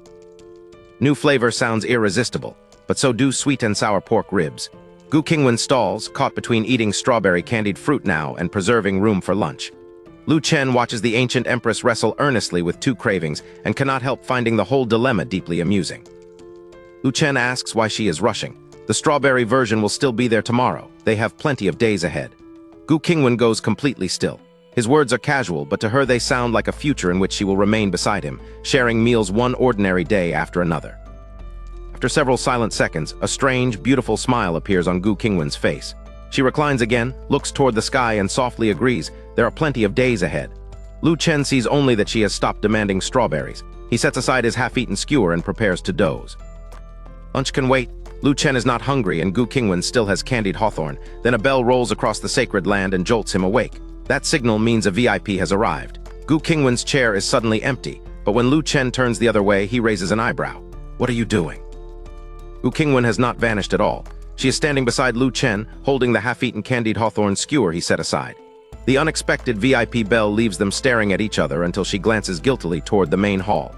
It seems Empress Qinghu has arrived. That name reaches even Lu Chen. In 10 years since transmigrating, he has barely left the Jade Pool's sacred land and has ignored most outside powers while playing a mortal cultivator. Yet Qinghu is too famous to miss. She and Gu Qingwan rose in the same era. 10,000 years ago, the two women were equally renowned. Since then, Gu Qingwan has remained in seclusion long enough for most outsiders to forget her. Qinghu never withdrew. She has roamed Nanking Prefecture throughout those millennia, and her fame has only grown. Favorite subject of that fame is Qinghu's title, the woman men across Nanking Prefecture most desire. Gu Qingwan is no less peerlessly beautiful, but her icy, holy presence makes her feel like an unreachable star. Qinghu's allure promises a very different kind of danger. Gu Qingwan orders Lu Chen to sit beside her in the main hall, avoid nonsense, and study Qinghu's sword skills carefully. She genuinely wants to give her disciple something useful. Pills are pointless when he can refine saint-grade ones, while spiritual arts and treasures clash with his mortal pretense. Moves are all Gu Qingwan can offer, though remembering his shameless evaluation of her morning demonstration makes her blush. Lu Chen, meanwhile, decides the sword skills hardly matter. He wants to see the legendary Qinghu and privately wonders whether she might be even prettier than Gu Qingwan. Gu Qingwan pauses. For one sharp moment, she no longer wants to take this little pervert anywhere near Qinghu. But regret comes too late. She has already brought Lu Chen onto the mountain peak where the Jade Pool's sacred land's main hall stands, and the celebrated Empress is before them. Now Lu Chen understands the title. Qinghu's beauty truly stands on Gu Qingwan's level, but her allure is openly seductive rather than distant and holy. A single flirtatious glance from such a woman could make an admirer faint. Even so, Lu Chen's final judgment arrives quickly. His verdict is ruthless. Qinghu is only average. Her beauty may equal Gu Qingwan's, but Gu Qingwan remains his perfect goddess, #1 in the world. Other people see an unreachable star. Lu Chen remembers that she has never treated him with that same cold distance. Gu Qingwan blushes and scolds him silently. Who wants a little pervert like him to like her? Her face betrays the denial. At the corner of her mouth, a faint and beautiful smile appears. Then Lu Chen's attention drops to Qinghu's clothing, and that private victory becomes precarious. At first, Lu Chen disapproves. Gu Qingwan's skirt is slit to the thigh, but Qinghu's rises almost to her waist on both sides. Then his inner voice breaks off. Beneath it is black silk and a one-piece at that. His opinion reverses instantly. This is good. Gu Qingwan freezes. What? Gu Qingwan answers her own bafflement by calling Lu Chen a little pervert once more. Silently, of course. Then the smile he drew from her disappears behind an empress's mask. A fragrant breeze reaches them with Qinghu, and Gu coolly orders everyone kneeling nearby to rise. Gu Qingwan takes Lu Chen with her and sweeps straight past Qinghu toward the grand hall. Qinghu shows no surprise. Gu speaking pleasantly to her would have been stranger. She does not bother watching her old enemies back either. Her attention settles instead on the young man beside her. Sacred land itself has been peaceful for days. Beyond it, Nanking Prefecture is in an uproar. Every top sect is investigating the Jade Pool's new alchemist, the unknown prodigy who somehow refined saint-grade pills and instantly became too valuable and too suspicious to ignore. Reports satisfy no one. They describe an extremely young man with divine looks, yet claim he spent 10 years here as an utterly unaccomplished mortal. Other sects suspect a trap Gu prepared 10,000 years ago. Qinghu needs no conspiracy theory. One look at Lu Chen tells her who he is. Gu Qingwan gets straight to the point. Su Lian lounges sideways on the emperor throne and smiles. Gu truly has not changed, so she wastes no words either. For this secret realm, Jade Pool and Qiansheng Mountain are the two strongest sects, and therefore each other's greatest rivals. But Su Lian does not ask Gu to surrender. She proposes that the rivals stop treating each other as enemies. Together they can become unstoppable and take the greatest gains from the secret realm. Gu does not deliberate aloud. She simply agrees. The Jade Pool's sacred land will cooperate with Qiansheng Mountain. Gu had known Su Lian's purpose from the moment her party left Qiansheng Mountain, and her answer was ready. What interests her is the concession itself. Su Lian is now a true emperor. If such an old mortal enemy comes personally to negotiate peace, then this secret realm is no ordinary opportunity. Gu knows nothing about the realm's secret. During her 10,000-year absence, Jade Pool declined and lost access to the strongest sect's information. Qiansheng Mountain never fell that far because Su Lian kept it powerful. Her rival must know more. Gu decides to ask, but only after this public matter is finished. Su Lian is not surprised by the swift agreement. With a charming chuckle, she turns from cooperation to competition. The alliance may be settled, but their ancient rivalry remains.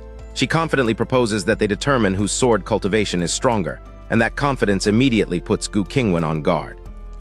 A real battle is impossible for Gu. She possesses an emperor's realm, but not a true emperor's strength. The moment she fights seriously, Su Lian could expose everything. Until Lu Chen cures the demonic heart inside her, Gu has already decided that she will not fight. Su Lian has already guessed the excuse Gu will use. They need not fight to the death, she says. Each will merely demonstrate her strongest sword technique. Everyone can judge the moves themselves, and the gathered disciples may even comprehend the sword intent within them. Gu's safest refusal vanishes. And cunning flashes through Gu Qingwan's eyes. She guessed this exact arrangement. It is why she brought Lu Chen. He can observe two peak sword techniques without facing their power directly. Better still, Gu trusts the technique she created while breaking into the Emperor realm. If only the moves matter, she will not lose.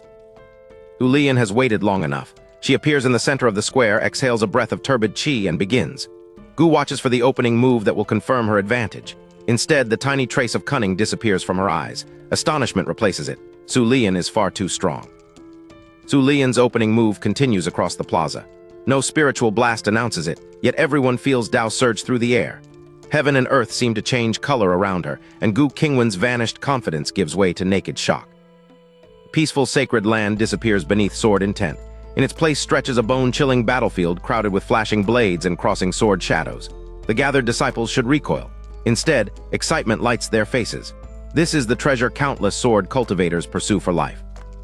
Gu has possessed sword intent since her quasi-emperor days, so the phenomenon itself is not what stuns her.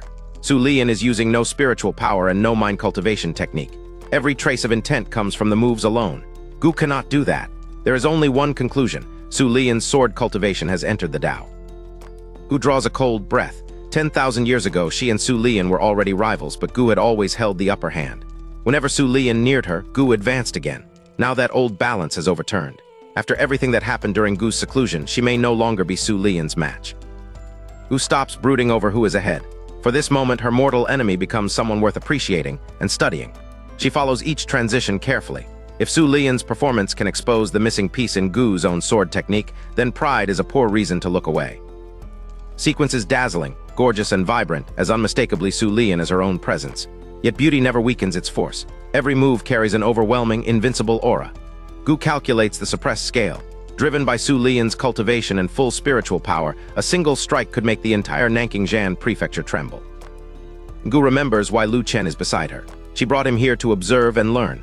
A covert glance finds him staring intently at the performance, thoughtful from time to time and apparently immersed. Relief loosens Gu's tension. With no unruly inner thoughts reaching her, perhaps he is finally behaving like a serious student. Relief lasts only a moment. When Gu demonstrated swordplay for this little rascal, his eyes wandered from one part of her to another. He was never this solemn. Now he watches Su Lian with perfect attention. Gu snorts inwardly, unable to decide whether she is more annoyed by his past disrespect or his present enthusiasm. Su Lian completes the final movement and withdraws her sword. The phantom battlefield recedes, returning the audience to the main hall plaza. Gu is still watching Lu Chen when his inner voice finally breaks its silence. He sounds deeply dissatisfied with one detail. It is too small. Gu's suspicion becomes certainty, so he was not properly studying the sword technique at all. He was staring at those shameful places again. Anger rises with every thought. Small. Su Lian's fiery figure is not merely full. Beside Gu's own perfection, it can only be called exaggerated. How could Lu Chen possibly call that small? Gu is so angry that her breathing grows labored. Then Lu Chen's inner voice supplies the missing words. He is not judging Su Lian's body. He is judging the performance. In his mind, the perspective of this entire sword technique is too small. Gu's fury freezes because that impossible evaluation is entirely serious. Gu Qingwan's anger vanishes so abruptly that she almost wonders whether her ears are broken. Lu Chen was never judging Su Lian's body. He sincerely believes the perspective of that overwhelming sword technique is too small. For an instant, Gu suspects the problem may be his brain instead. Gu knows this art. It is asking the heavens, a sword technique Su Lian obtained while exploring a secret realm. Even its origin marks it as extraordinary, but the name matters more. Every movement carries the audacity to question heaven and earth themselves. Asking the heavens is emperor grade. The strongest level cultivators of the lower realm can normally touch. Everyone in the plaza witnessed its magnificence moments ago. If an art at this summit can still be called narrow, Gu cannot imagine what Lu Chen would consider grand. This is no untouched inheritance. Across 10,000 years, Su Lian brought asking the heavens to major achievement, then built her own insights upon it. Her Dao rhyme deepened its defiance until the ancient art reached an unprecedented, breathtaking level. What could possibly possess a larger scope than that? Gu can only label Lu Chen a brazen little bastard. Still, she does not truly blame him. In her eyes, he is young, frivolous, and most importantly, he never shouted the insult aloud. It exists only inside his heart. Before stepping forward for her own demonstration, Gu looks back once more. Secretly, she hopes Lu Chen will evaluate her technique too. Even an ignorant criticism would be acceptable. The wish itself betrays her.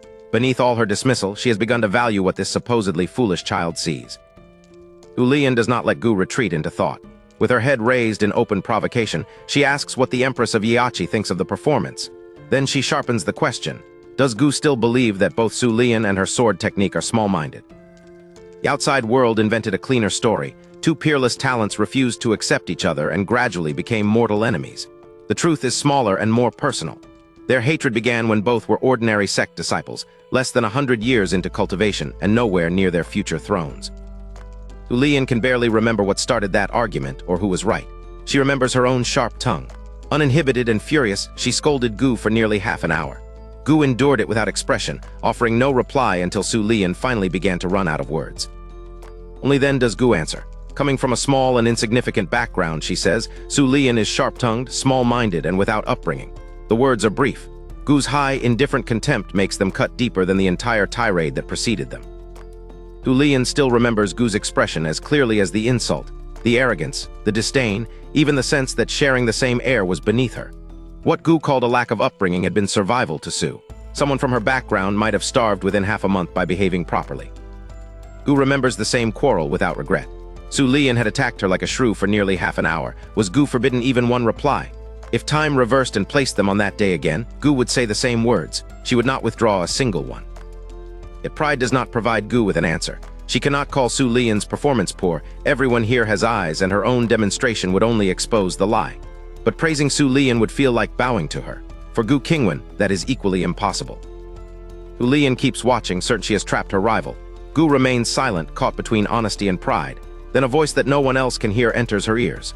Lu Chen has reached his verdict, and it is exactly the answer Gu was unable to give. It is a bit small-minded. Before Gu can recover, Lu Chen's thought goes further. Asking the heavens? Why stop at questioning them? In his judgment, heaven and earth themselves are nothing but a fart. The words are absurdly arrogant, and they strike the #1 sword cultivator of a past age like a thunderbolt. Lu Chen's outrageous verdict is not empty boasting. The system's sword techniques and mind cultivation techniques have long been polished to their peak inside him. After watching only a few of Su Lian's moves, he can already see the pattern beneath all that dazzling sword intent. Every true sword path is built around something. One may be driven by emotion, another by righteousness, another by devotion to a country. Asking the heavens is different. Beneath Su Lian's gorgeous technique, Lu Chen finds a single governing idea: madness. That is exactly why the name betrays its weakness. If the sword cultivates madness, why stop at questioning heaven and earth as though they still deserve respect? Carry madness to its end. Regard them as nothing. With that state of mind, Lu Chen believes the technique would enter an entirely new level. Gu Qingwan hears every word. The arrogance of it hits the greatest sword cultivator of 10,000 years ago like lightning. Even her heart skips. Then shock becomes deduction. If this principle can transform Su Lian's sword, could it also expose what Gu's own technique has always lacked? But Gu does not copy Lu Chen blindly. Su Lian's path cultivates madness, Gu's cultivates pride. Her answer must therefore be different. What her sword has lacked is the bearing of one who stands above every rival, the absolute aura that says there is no one in existence but her. Gu shoots Lu Chen a glare, only to find that he is not even looking at her. Annoyed, she faces Su Lian again and lets her cold gaze drift across her rival's exaggerated figure. The azure fox ears do not puzzle Gu, but Lu Chen's fascination with such details certainly irritates her. From Su Lian's perspective, the scene is baffling. Her famously cold rival keeps glancing at the young man beside the imperial throne, then at Su Lian's chest, while barely attending to the contest. Su Lian can only wonder whether 10,000 years of seclusion have left Gu Qingwan seriously unwell. Before Su Lian can tease her again, Gu raises her chin with the old arrogance her rival knows so well. Her verdict is unchanged. Asking the heavens is still too petty. The entire plaza falls silent. After that overwhelming display, the gathered disciples cannot imagine how anyone could call it small. Su Lian recovers quickly. Belittling another person cannot elevate you, she tells Gu with a sneer. If the great Empress truly knows what grandeur looks like, then she should demonstrate it. The challenge places Gu exactly where Su Lian wants her, forced to justify the insult before everyone. Gu gives her the answer Lu Chen found. Asking the heavens cultivates madness, yet it still treats heaven and earth as powers worthy of questioning. That is not madness carried to its end. True grandeur would ask what heaven and earth count for at all, and place the swordswoman herself above them. Su Lian freezes. Her alluring red lips part, but no retort comes. She had expected arrogance, evasion, perhaps another insult, not a sentence that opens a higher realm within her own sword technique. Around her, the plaza shares the same stunned realization. Gu's answer is not merely grand, it is correct. Lu Chen is ecstatic. Gu delivered the same conclusion he reached, and with that expressionless face she looked impossibly cool enough to inspire one embarrassingly worshipful thought. More importantly, he assumes she saw everything independently. Mountains rise beyond mountains, he reminds himself. A few system sword techniques are no excuse for arrogance. He must remain humble. Lu Chen's worshipful thoughts reach Gu Qingwan word for word. She is already poised to demonstrate, yet the phrase, "my Gu Qingwan," brings a sudden warmth to her cheeks. Inwardly, she protests at once. When exactly did she become his?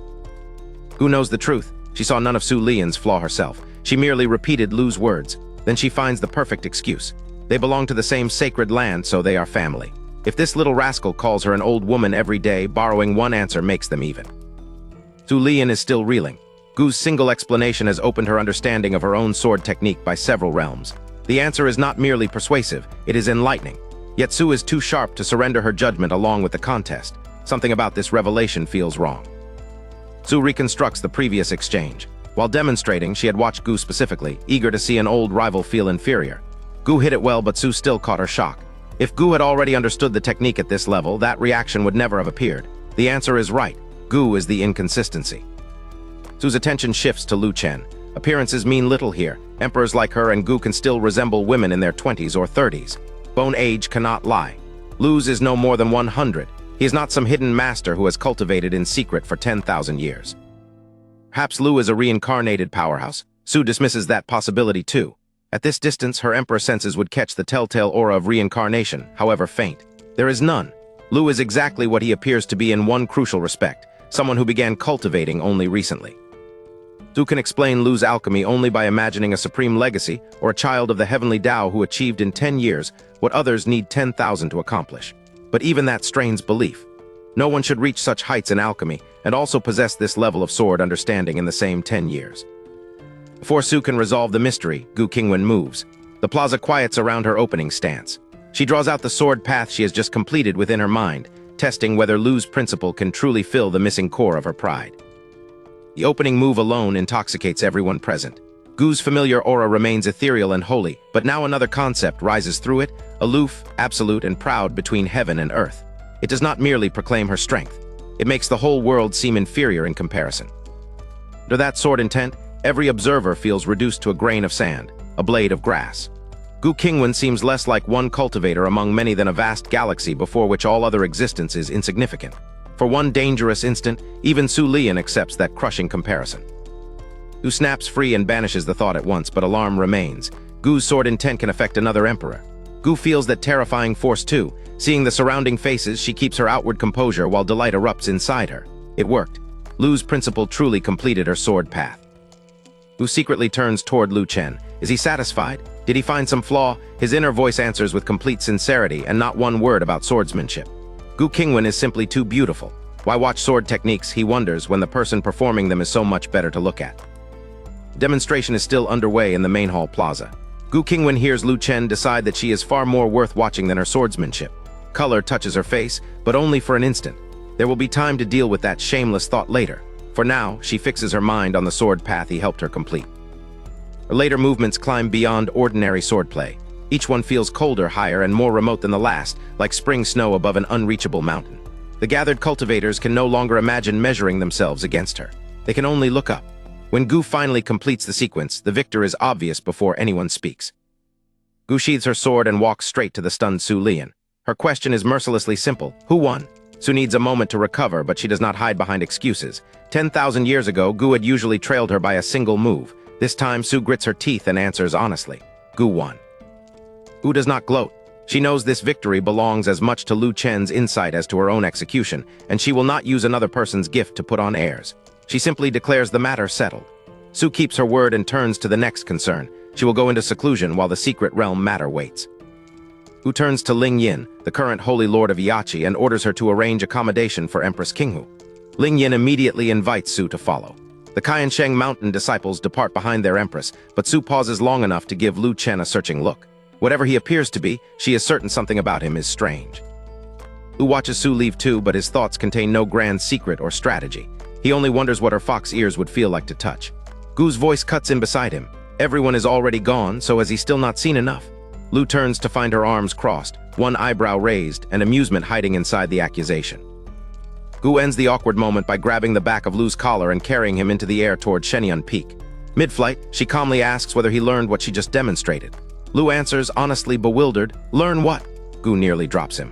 When she spells out that she means the sword technique, he hurriedly claims complete understanding. Claiming he learned it is not enough. Lu begins praising his grandmaster's sword as unparalleled beneath the heavens, vast as the stars and boundless as the sea. The longer he talks, the less it sounds like an answer. Gu's patience finally breaks. She looks down, fixes him with a glare, and orders him to shut up. Back at Shenyun Peak, the day's public triumph contracts into familiar domestic quiet. Gu reclines in the old rocking chair with her eyes closed while Lu washes the dishes with his back to her. One final shameless thought still reaches her. Crimson returns to her face. She silently calls him a little pervert, then closes herself off from the distraction. Time passes. Without opening her eyes, Gu feels a light blanket settle over her and knows at once that Lu placed it there. He yawns and heads toward the house to sleep. After only 2 steps, his confidence collapses. Why cover a great emperor at all? She cannot catch cold. Worse, she might wake and think he is an idiot. Door closes, but Gu neither opens her eyes nor removes the blanket. Instead, she shifts into a more comfortable position on the rocking chair. She has not truly slept in a very long time. Tonight, this quiet courtyard feels safe enough to try. Her final thought is unexpectedly tender. The little bastard actually knows how to care for someone. Early the next morning, Lu climbs from bed and checks the courtyard. Gu is gone, leaving the blanket behind. He knows the routine. She has gone to lead the Jade Pool disciples' morning cultivation and will return for breakfast. As he opens the door, stretches, and prepares to wash up, the system chimes. Yesterday's reward is 3,000 mortal points and copper of Mount Shu. System's dawn reward does not remain abstract for long.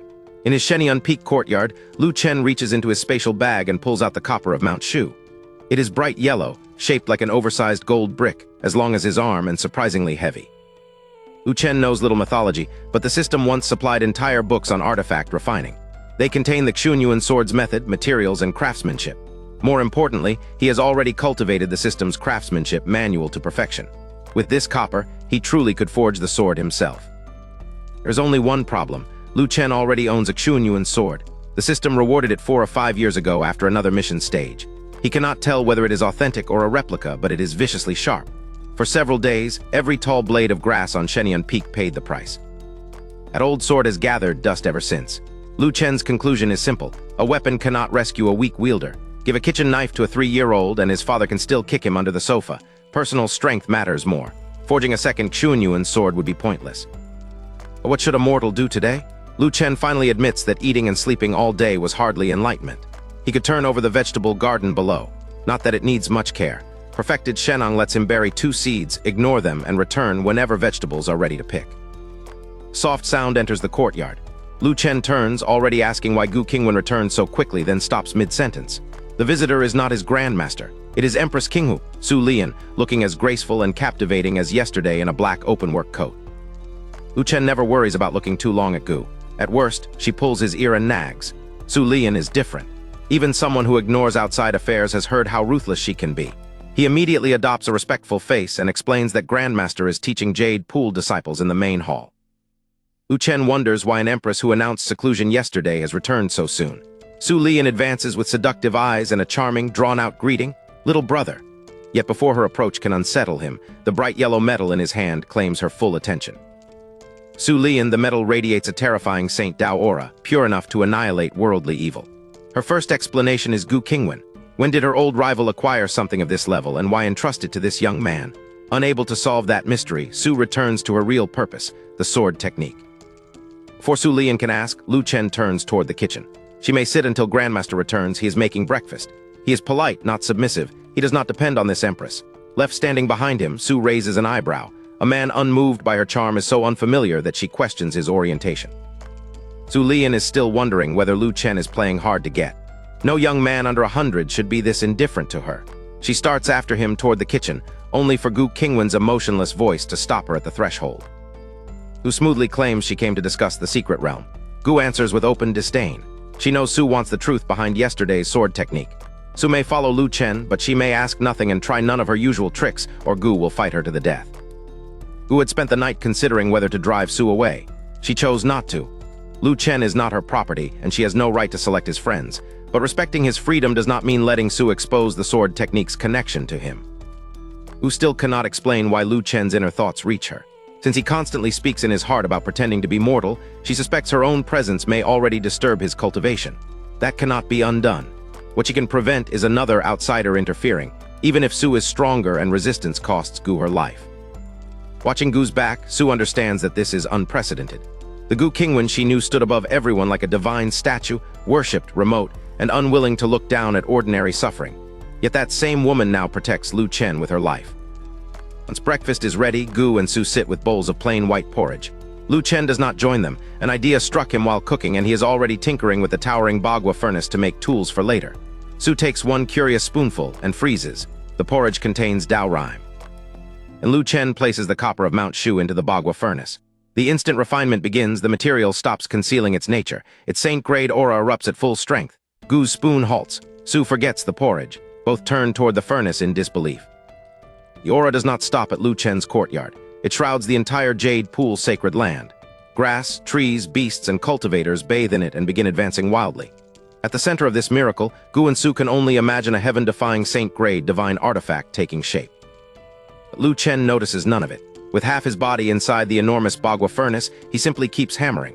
Behind him, 2 ancient empresses stare at the supposed birth of a peerless divine weapon. Lu remains entirely absorbed in making the practical tools he wants for later. Miracle around Lu Chen's furnace keeps spreading. Misty waves and rosy clouds drown the Jade Pool's sacred land in a sea of holy Dao aura. At Shenyun Peak, Gu Qingwan and Su Lian can only stare as the power seeps into them. Sensation is so comfortable that both women let out an unguarded sound. Their spiritual power begins churning like a sea of clouds, suddenly active and eager.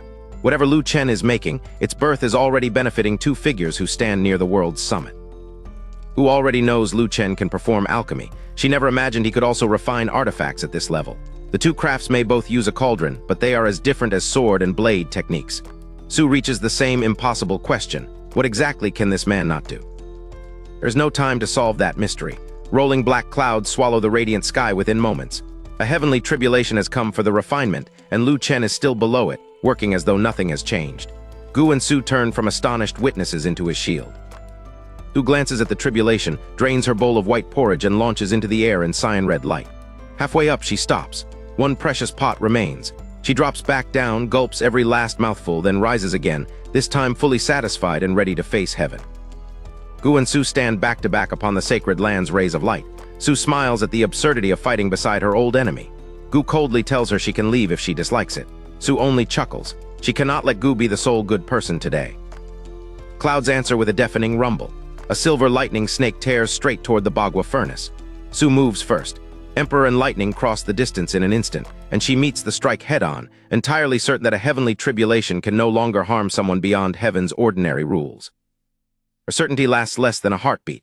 Horror flashes across Su's face as the lightning drives into her chest and hurls her dozens of meters downward. A smoking hole has been punched through the hollowed black clothing over her chest. This is no tribulation an emperor can casually ignore. Danger only confirms the artifact's rank.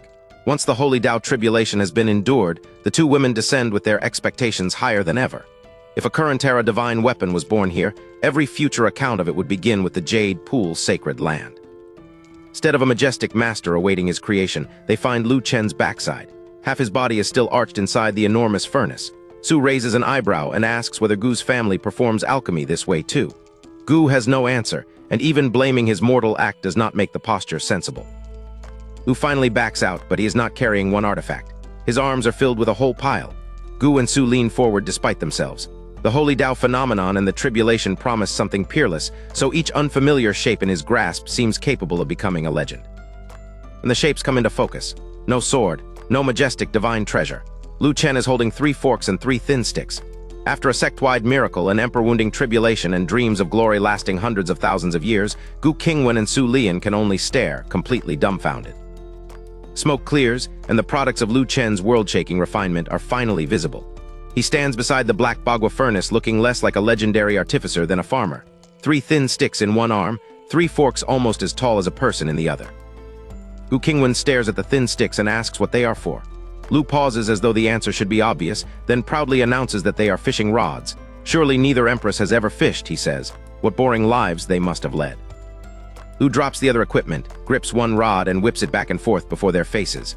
Long, resilient, and strong enough for a 20-pound fish, what more could anyone want? Then he spins it in wild circles and cheerfully offers to show them a windmill. Gu's mouth twitches. Su's chest heaves with restrained fury. They recognized fishing rods from the start. What they could not believe was that Lu had fed material overflowing with saint-grade Dao Qi into a heavenly refinement and used it to make these. Forcing her expression flat, Gu asks about the 3 towering forks. Lu tosses the rod aside, picks one up, and answers with complete seriousness. Fishing forks. Rods are not the only way to catch fish. To him, the second half of the miracle is just as practical.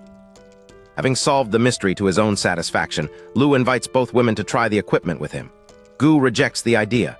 After watching saint-grade treasure become fishing tackle, she is in no mood for leisure.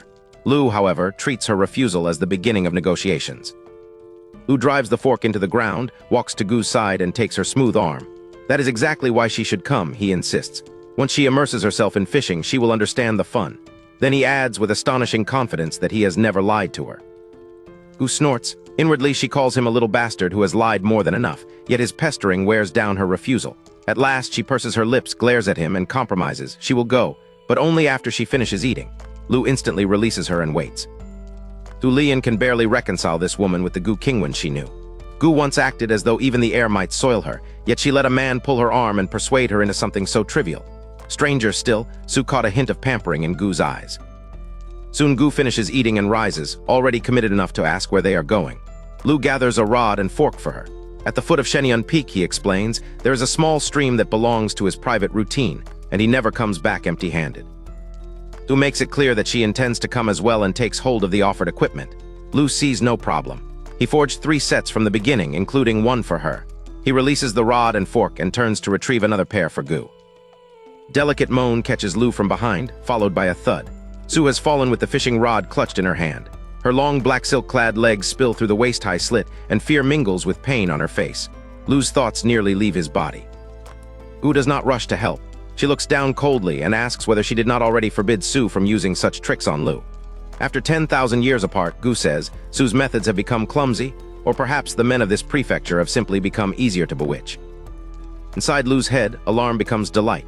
A honey trap used on him? Wonderful. He silently begs the old woman not to interfere before Su finishes, and especially not to frighten away his future view of black silk. Gu hears every shameless thought and glares hard enough to drag him back to reality. Gu demands the equipment and threatens to cancel the outing if Lu delays any longer. He jolts awake, repeats that they are going fishing, and hurriedly hands her a rod and fork. The moment Gu takes the rod, she drops to the ground too, leaving Lu with no idea what either woman touched. Gu Qingwan lies sprawled on Shenyun Peak, still clutching Lu Chen's fishing rod. Yet when she opens her awareness, Lu and Su are gone. So is the mountain. Gu now stands on the bank of a calm river inside a space that should not exist. Far out on the river, a solitary boat drifts without urgency. A lone figure sits aboard in a bamboo hat and straw raincoat, fishing in absolute silence. As Gu studies him, a calm, melodic Tao rhyme spreads through the realm and enters her body. And Gu feels the impossible. Her strength is increasing. An emperor already stands at the continent's summit. Raw effort cannot carry one higher, only comprehension of the Tao can. Here, however, the heavenly principles themselves are Tao. If Gu can understand them, she can rise another level. At the instant Gu prepares to comprehend more, Su Lian's voice cuts across the tranquility. She cheerfully asks why the Empress of Yiachi is posing like that, and whether she is trying to seduce someone. The riverside realm vanishes before Gu can answer. Fierce blush climbs Gu's face. Her position had been pointed directly at Lu Chen. She snatches up the rod, insists that she merely tripped over something, and strides down the mountain before either witness can challenge the excuse. Losing the Tao opportunity is bad enough. Being seen like that is unbearable. Su's own experience had been very different. Her cultivated Tao is incompatible with the artifact spirit space. The instant her divine sense entered, the rod cast it straight back out. An object able to reject an emperor so effortlessly is terrifying and far too interesting to ignore. Su decides to question Lu in a low voice. She wants to know about the artifact spirit and about yesterday's sword technique. Gu explicitly ordered her to act mute and ask nothing, but Su is Empress Qinghu. If she obeyed Gu so easily, they would never have become mortal enemies 10,000 years ago. Lu is not waiting for her question. He is staring intently at the azure fox ears on top of her head, studying them with undisguised curiosity. Su's expression darkens almost instantly. Every person has something they cannot bear others touching. For Su, it is those ears and the bloodline they reveal. Since childhood, Su had suffered for being half fox and half human. Not long after she entered Qiansheng Mountain, a senior sister seized those ears and hurled her into a mud pit. Young Su lay there bewildered, unable even to understand what she had done wrong. One voice answered the cruelty differently. Su's master called the ears cute. If other people disliked them, that was their problem. Master liked them. That simple acceptance changed Su's life. From then on, her cultivation finally found the right path. Su has kept her fox ears manifested ever since. They preserve her master's love, but they also ensure she never forgets that night in the mud. The same ears carry comfort and warning. Over 10,000 years, they help turn a once vulnerable girl into someone who refuses to be hurt twice. Su had once wanted to be cherished, yet suitor after suitor claimed to love her, only to betray disgust when they noticed her ears. Strength and status changed nothing among cultivators who still saw an impure half-breed. Eventually, Su stopped trusting affection and made her heart as dangerous as her reputation. Back on Shenyun Peak, Lu keeps staring. Murderous intent rises in Su. The secret realm no longer matters. Cooperation with the Jade Pool sacred land no longer matters. Neither does Lu's astonishing alchemy talent. In this moment, she wants to kill him as decisively as she once killed the senior sister who abused her. Su asks what he is looking at. The seduction has vanished from her voice. Only danger remains. Perhaps this unmasked woman is the real Su Lian. Lu notices none of it, not the killing intent, not her transformed expression, not death settling quietly over his shoulder. Instead of recoiling, Lu brightens. He tells Su that her ears are adorable, asks whether they are real, and eagerly wonders if he can touch them. Su's killing intent collides with a response she never expected. For one suspended instant, the ruthless Empress Qinghu can only stare at him in total disbelief. Su Lian stares at Lu Chen in disbelief. Blue-red light still flickers around her, the remnant of an attack she meant to unleash. Yet he looks at her as though he has discovered an adorable kitten. His eyes hold no disgust, no mockery, only clear, uncomplicated affection. Only her master ever looked at those ears with love. Everyone else struggled merely to hide their revulsion. Faced with something she has never received from another person, the formidable Empress Qinghu loses every practiced response. For one instant, she is as uncertain as a child. Just before contact, Su's jade hand flashes up. Slap!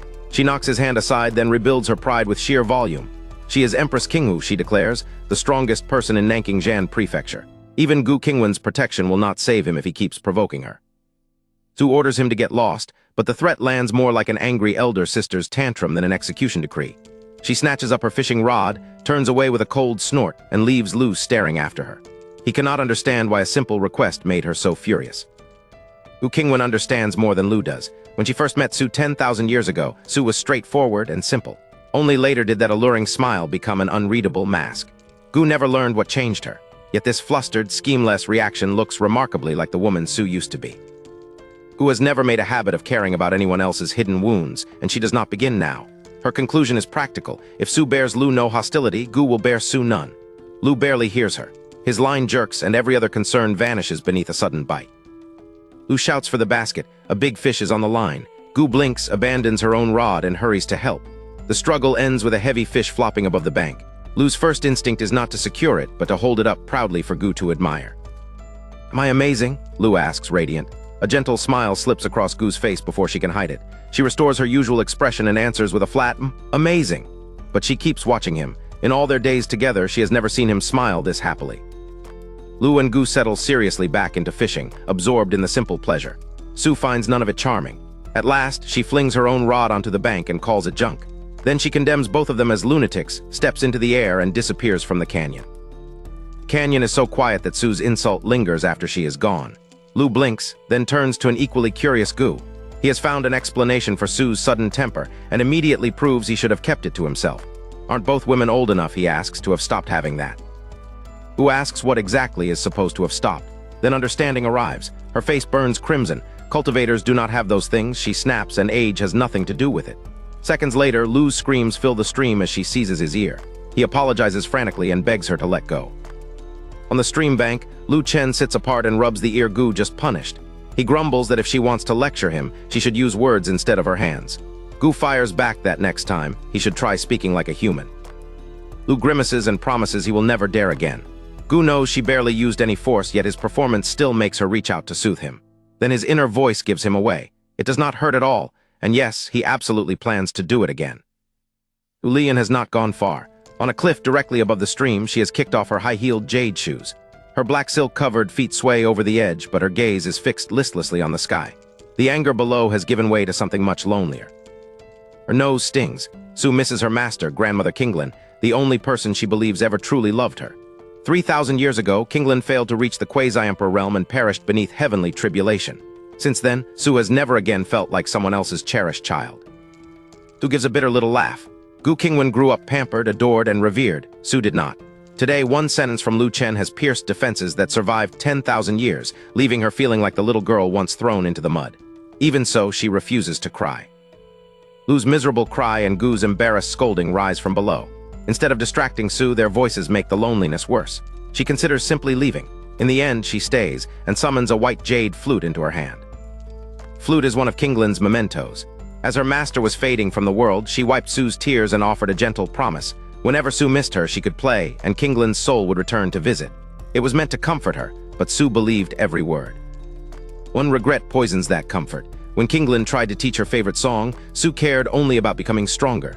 She learned the first half, neglected the rest, and can no longer remember how the second half should go. Now there is no one left to correct it.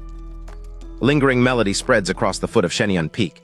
It is beautiful, elegant, and free, like forest wind moving over clear springs. Yet played by Su, the carefree song carries unmistakable sorrow. Every note reaches toward the one person who can no longer answer. Down by the stream, Lu listens past the beauty and catches the hidden break.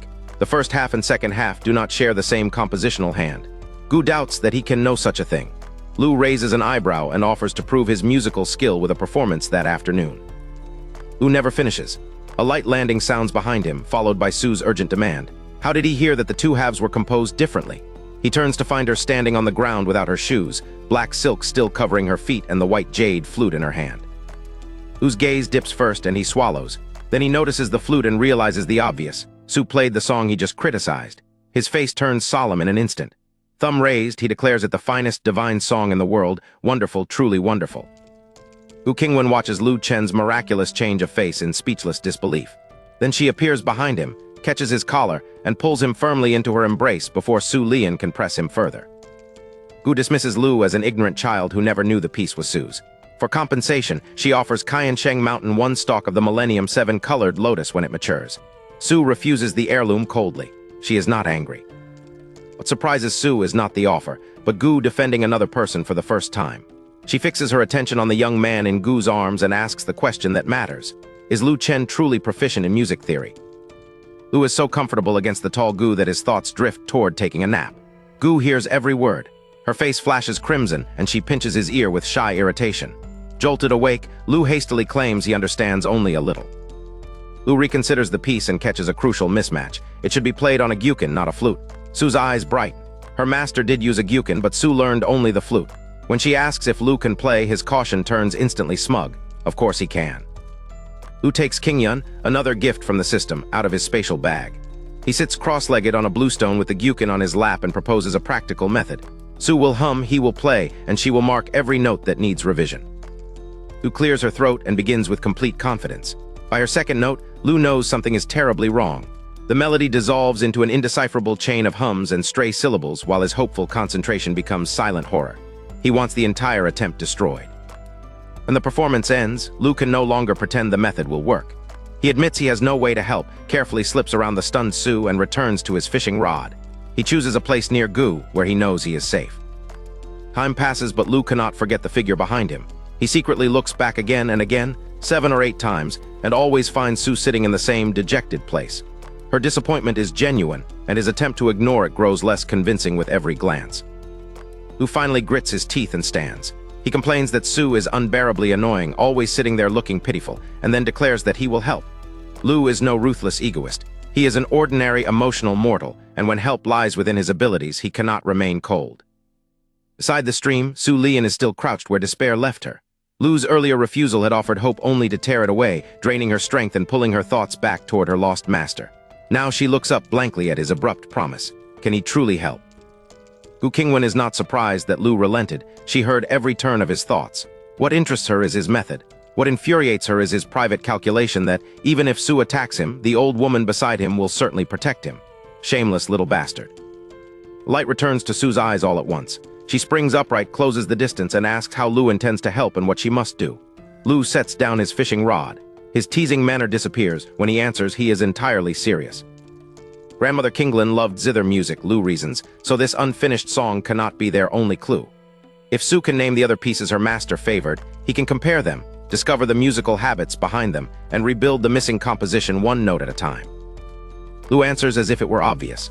A person's musical style reflects their personality and is therefore unique. Following that pattern gives him a direction through the missing notes. He explains it clearly, but Su knows too little music theory to grasp more than the promise. Music theory may be beyond Su, but one law is not. There is no free lunch. All her life, she has survived by believing that every gain demands payment. She lifts her chin and asks Lu for his conditions, ready to make the exchange explicit. Su's offer has an emperor's scale. If she owns what Lu wants, or if Qiansheng Mountain holds it, he can have it immediately. If neither does, she will search for it. Recovering even the possibility of her master's music is worth mobilizing everything within her reach. With almost anyone else, Su would sweeten such an offer with a calculated pose and a voice designed to make the listener reckless, then guide the poor fool exactly where she wanted. With Lu, she does not. She cannot explain it. She simply refuses to show him that artificial self. Lu even names the pure heart Snow Lotus and Nanking Long Tone, things Lu has never heard of and does not want. His attention wanders elsewhere. Su notices and covers herself. Lu realizes at once that she caught him looking, and for one awkward moment, the shameless negotiator is genuinely embarrassed. Lu clears his throat and rebuilds his dignity. His condition is non-negotiable. If Su refuses, the entire matter ends. Su accepts just as solemnly. Anything in Nanking Prefecture will be delivered within half a month. If it lies in another prefecture, she gives herself 1 year. Lu exhales, raises one finger, and loudly names his price. He wants to touch Su Lian's fox ears. Then he reconsiders the difficulty of the work and changes one finger to 3. 3 touches at least, not one fewer. Gu Qingwan and Su Lian can only stare at him in total disbelief. Gu Qingwan and Su Lian can only stare. Lu Chen had rejected even the pure heart snow lotus without blinking, so both women expected him to name some unimaginable treasure.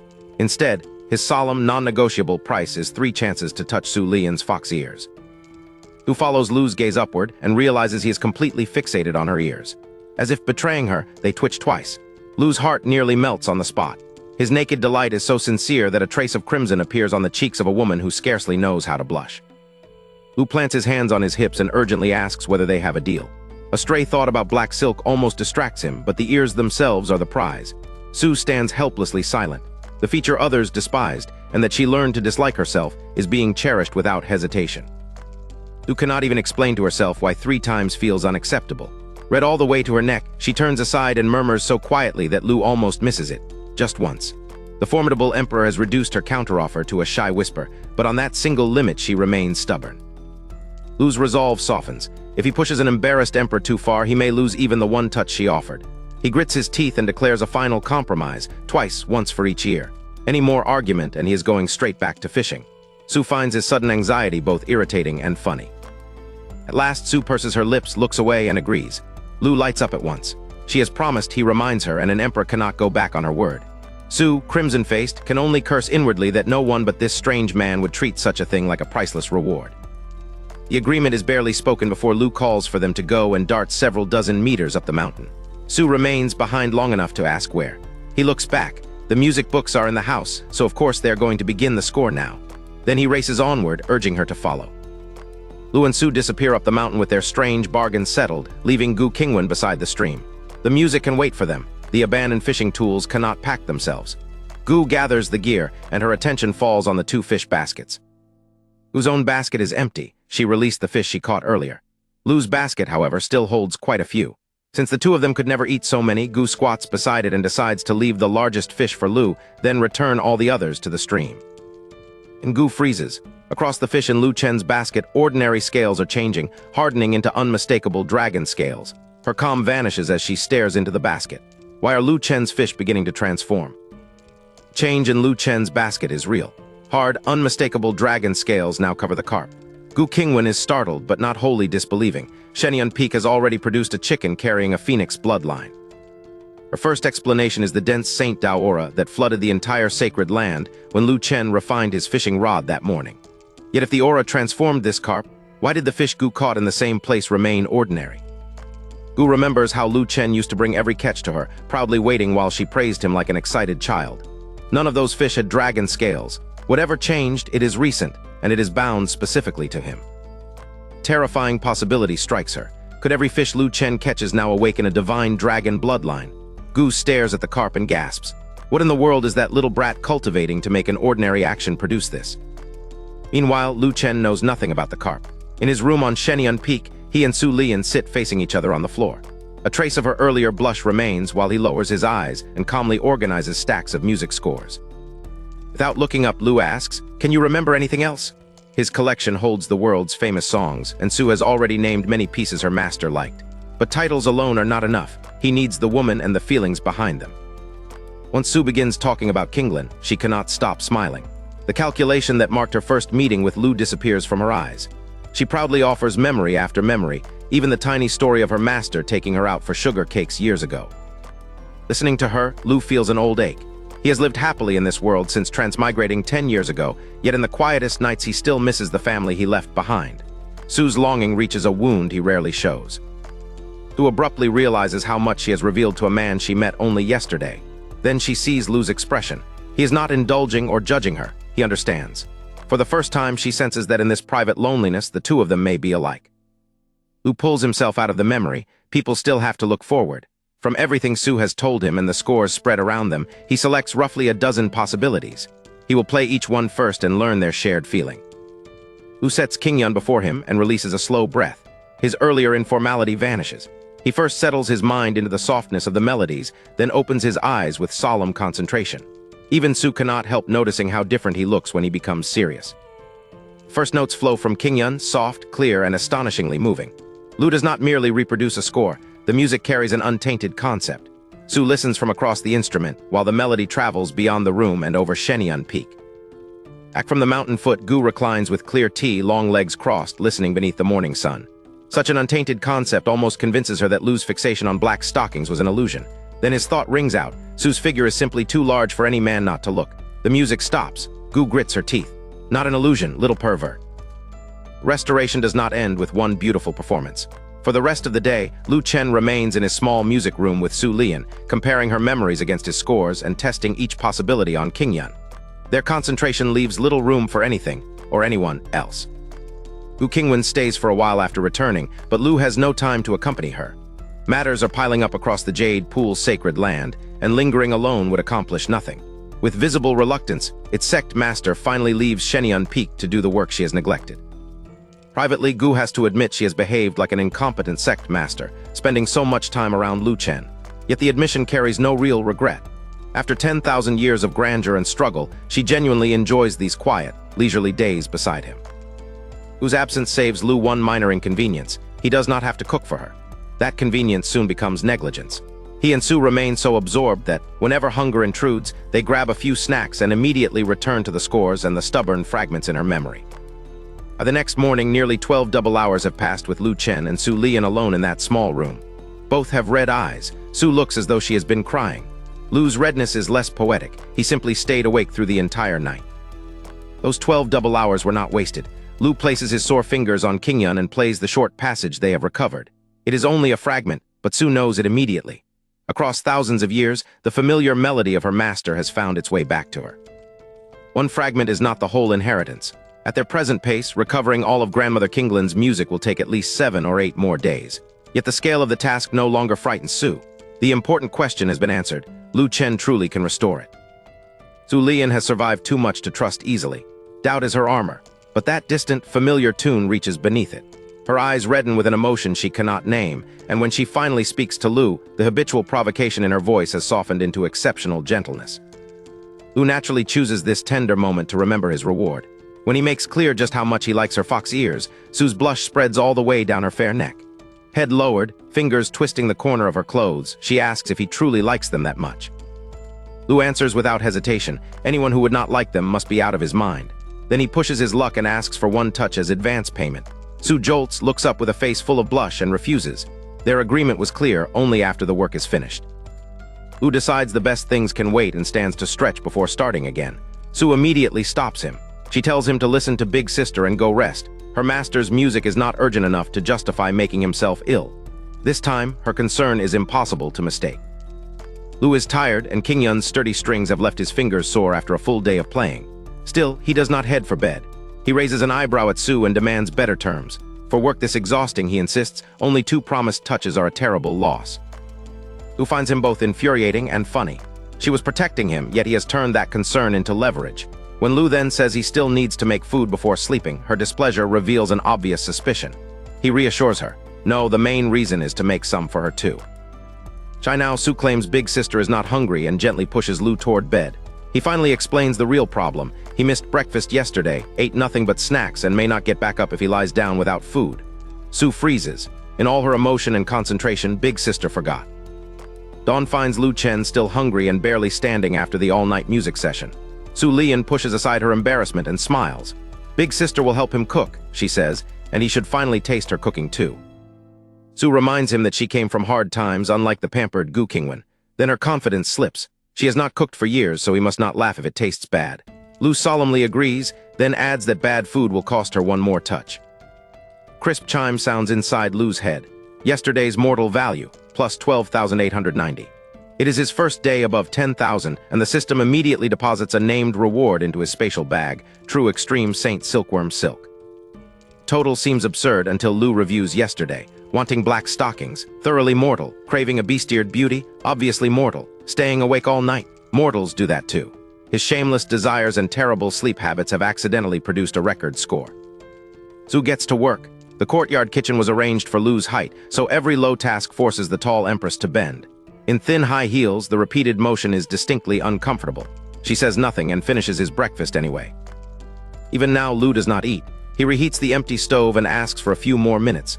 Yesterday he promised Gu Qingwan strawberry candied hawthorn, but excitement and her departure interrupted him. Exhaustion is no excuse. A promise cannot become hot air. Lu rolls a strawberry skewer through the hot sugar, sets it on a tray, and gives Su an urgent job: freeze the coating with immortal qi.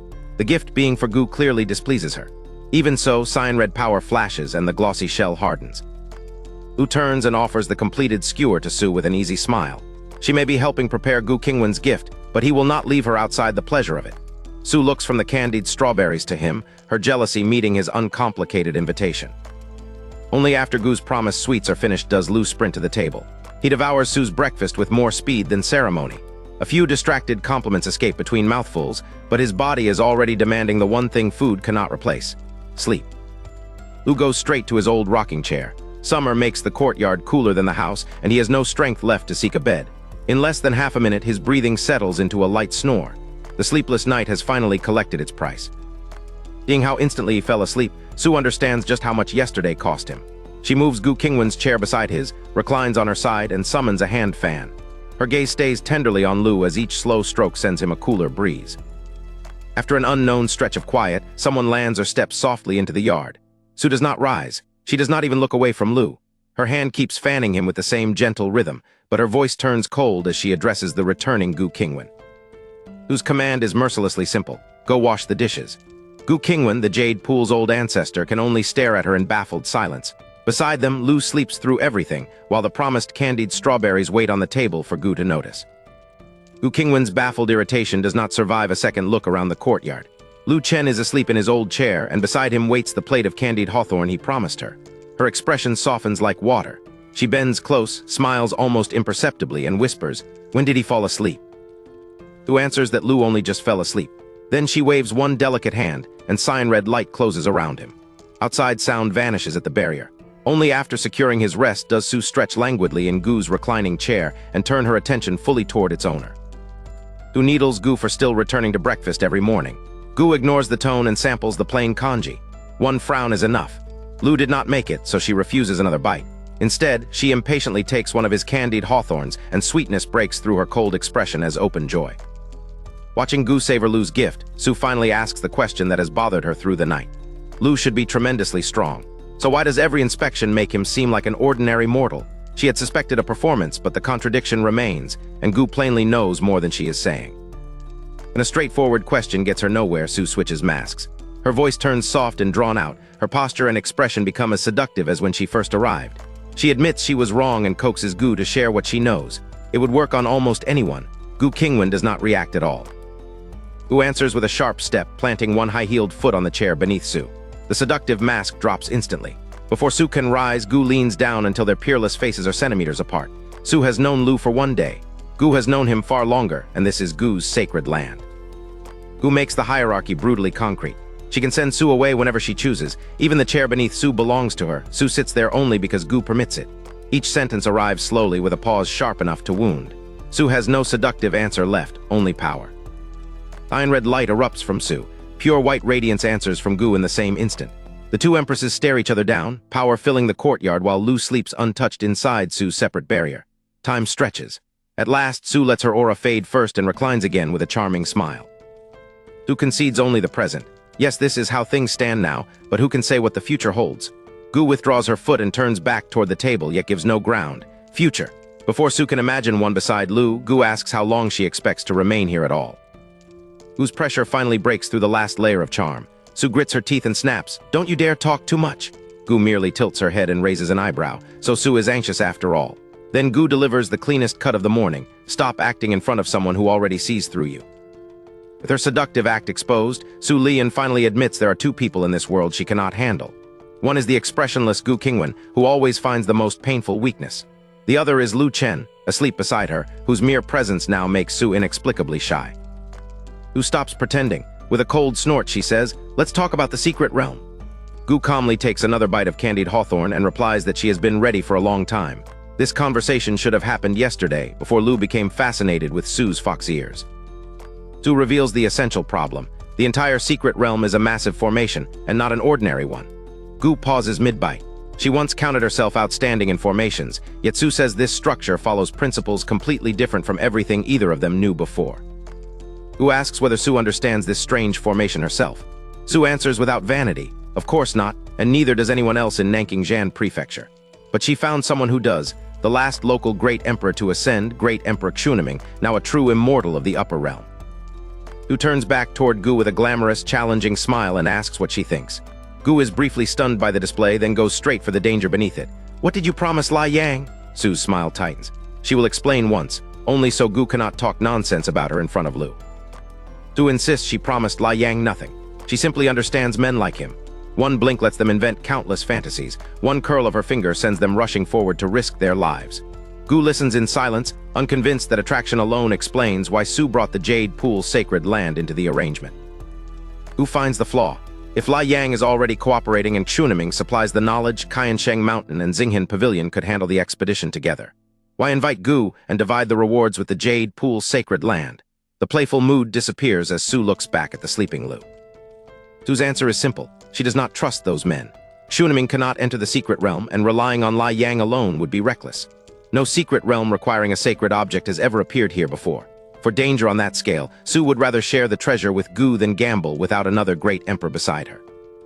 Gu is about to continue when her attention snaps toward the horizon. Su senses the same presence at the same instant and turns with her. They're here. The strategic conversation is over. Great Emperor Qingwan and his party are approaching, and the formation lecture can no longer be postponed. Gu immediately focuses on Lu.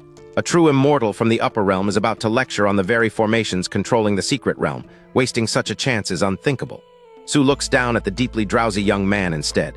The expedition may be urgent, but waking him is another matter. Su tries to rouse Lu, but one look at his reluctant, exhausted face defeats her. She softens at once, caresses him, and murmurs that it is fine, he can sleep. Gu watches the opportunity slipping away while Lu begins drifting off again under Su's reassurance. Gu declares that a half-asleep Lu would learn nothing anyway. She and Gu can attend, then Su will explain everything to him tonight. Gu's anger spikes. Their second-hand account cannot equal a true immortal's own instruction, especially when the secret realm depends on understanding formations no one else here knows. Gu warns that spoiling Lu this way is not kindness. If he later learns that Su let him miss an upper realm true immortal's lecture, he will hate her for it. Su fires back with disarming honesty. The future is the future. She simply does not want Lu to hate her now. Gu finally loses patience. She grabs Lu by the ear and pulls him upright, announcing that a true immortal of the upper realm has come to lecture. His morning temper vanishes beneath the pain. Lu yelps that he is awake, truly awake, and begs her to let go. Gu slaps Gu's hand away and pulls Lu into her arms. Furious, she demands that Gu stop grabbing his ear whenever anything happens. A man needs face in public. What dignity would Lu have if others saw this? Half awake, Lu rubs his aching ear against Su and eagerly agrees. It really hurts. Still sheltered in Su Lian's arms, Lu Chen looks toward the horizon. A line of black dots has appeared in the distance. Great Emperor Qingwan and his entourage are almost here. Gu glares at the sleepy Lu and orders him to wash up, then head for the main hall. Qingwan will not lecture the instant he arrives, so if Lu strolls over afterward, his timing should be perfect. Gu then grits her teeth at Su, who is still soothing Lu's ear. She tells her not to waste such an opportunity. The elders of Qiansheng Mountain should gather in the hall as well. With that, Gu departs. Su is in no hurry. Looking down at Lu, she softly offers to wash his face for him. Embarrassed by the idea of being treated as helpless, he hurriedly insists that he can do it himself. Seeing how sleepy he still is, Su gently rubs the top of Lu's head. Then she finally steps into the air and flies toward the main hall, leaving him to prepare at his own pace. Lu fetches a basin, washes his face, and gathers every remaining candied hawthorn from the table. With one in hand, he strolls down the mountain. Qingwan's prestige means nothing to him. He is going because Gu might pull his ear again. Near the hall, Lu pauses to greet the senior and junior sisters coming out. Once the stream of greetings is finished, he hurries through the entrance to find Gu and Su already seated inside. The hall hums with whispers. Qiansheng Mountain kneels on cushions to the right and Jade Pool to the left. Gu and Su have both left the central place untouched for Qingwan, but the true immortal himself is nowhere Lu can see. Gu and Su notice Lu at once. Gu silently pats the cushion she saved beside her. Su has saved one too, but she is more direct, softly calling, "Come, sit here with sister." Both women wait with unmistakable expectation. Lu turns away from both invitations and heads for a corner, hoping to nap through any speech as long-winded as the boss's from his previous life. Gu purses her lips in anger. Su blinks, rises, and simply follows him. In the corner, Su offers Lu her lap as a pillow. His exhaustion vanishes for an instant. He glances at Gu, now sitting with her legs tucked to one side, then notices that Su has changed clothes and wears new patterned black silk stockings. Gu settles directly onto Su's lap and lets out a helpless sound of comfort. Su blushes at his expression, then blushes harder when he shifts against her. She glares down and warns the little rascal to sleep obediently and stop rubbing around. Lu closes his eyes, but Chunaming begins his lecture. The true immortal's voice carries an echo through the hall, making restful sleep impossible. Annoyed, Lu can only drift in and out of consciousness while the grand visitor talks on. After listening a while, Lu identifies the subject, formations. That only irritates him more. 9 years ago, he learned every formation supplied by the system, and his Heart of Formations manual has long stood at peak perfection. Chunaming's grand lecture cannot impress him. Lu Chen's contempt for the lecture reaches Gu Qingwan one thought at a time. She freezes. He is not merely bored, his tone suggests that this celebrated true immortal's formation knowledge is beneath him. Once, Gu would have called that shameless boasting. Now she is no longer certain. Alchemy had already exposed one impossible talent. His swordplay had exposed another. Proud as she is, Gu is also cautious enough to recognize a pattern. She resolves to question the little rascal properly when they return tonight. Until then, she will keep listening and judge Chunaming's lecture for herself. In the corner, Lu finally asks why a true immortal has appeared to teach everyone. He slept through the earlier explanation. Su smooths his hair and tells him the stakes. The secret realm is itself a grand formation. Anyone who wants to enter must understand formations, and Chunaming is supposedly the only one who does. Lu wonders why Su is not listening with everyone else. She chuckles. A great emperor can hear perfectly well from the corner. Lu nods with exaggerated seriousness and shifts against her. Su's face reddens at once. She glares down and warns him not to rub around. Caught, Lu can only laugh awkwardly and behave. Their attention turns to Su's clothing. Lu offers to make the pieces himself. Su answers without hesitation if he makes them, she will wear them. Only afterward does surprise catch up with her. Can he truly make such things? Lu lifts his head, delighted to have another talent questioned. Lu declares himself a polymath. He can make clothes and design them too. Then he sits up, studies Su from head to toe, and casually asks for her leg. Su stares in confusion, yet under his clear, professional gaze, she extends one almost before she realizes she has decided to obey. Lu grips Su's ankle and pulls off the jade shoe without warning. The sudden tug nearly sends her backward. A soft cry escapes before the great emperor instantly steadies herself and covers her lips. Her ears burn red as Lu, oblivious to the scandal of his timing, turns the high heel over like a craftsman inspecting a flawed design. Nearest Qiansheng mountain disciples glance sideways toward the corner. They see their peerless empress with one leg drawn back, one shoe in Lu's hands, and shame coloring her ears. Every head whips forward again. Whatever is happening between those two is unbearable to watch, and far too dangerous to acknowledge. Lu proposes a precise improvement. Add black silk ribbons behind the jade heel and tie them around Su's ankle. It would make the shoe even more charming. Then he settles back onto her lap, holding the shoe overhead as he considers the design. Su adds a request of her own, and Lu readily accepts the chance to revise her clothing. After muttering over the design, Lu yawns again. His patience is gone. He wishes the tiresome true immortal would leave because he is practically dying of sleepiness. The lap beneath his head is comfortable, but Chunaming's endless voice still rolls across the hall, making real rest impossible. Lu hears how exhausted Lu is and turns with concern, but the corner hides him from view.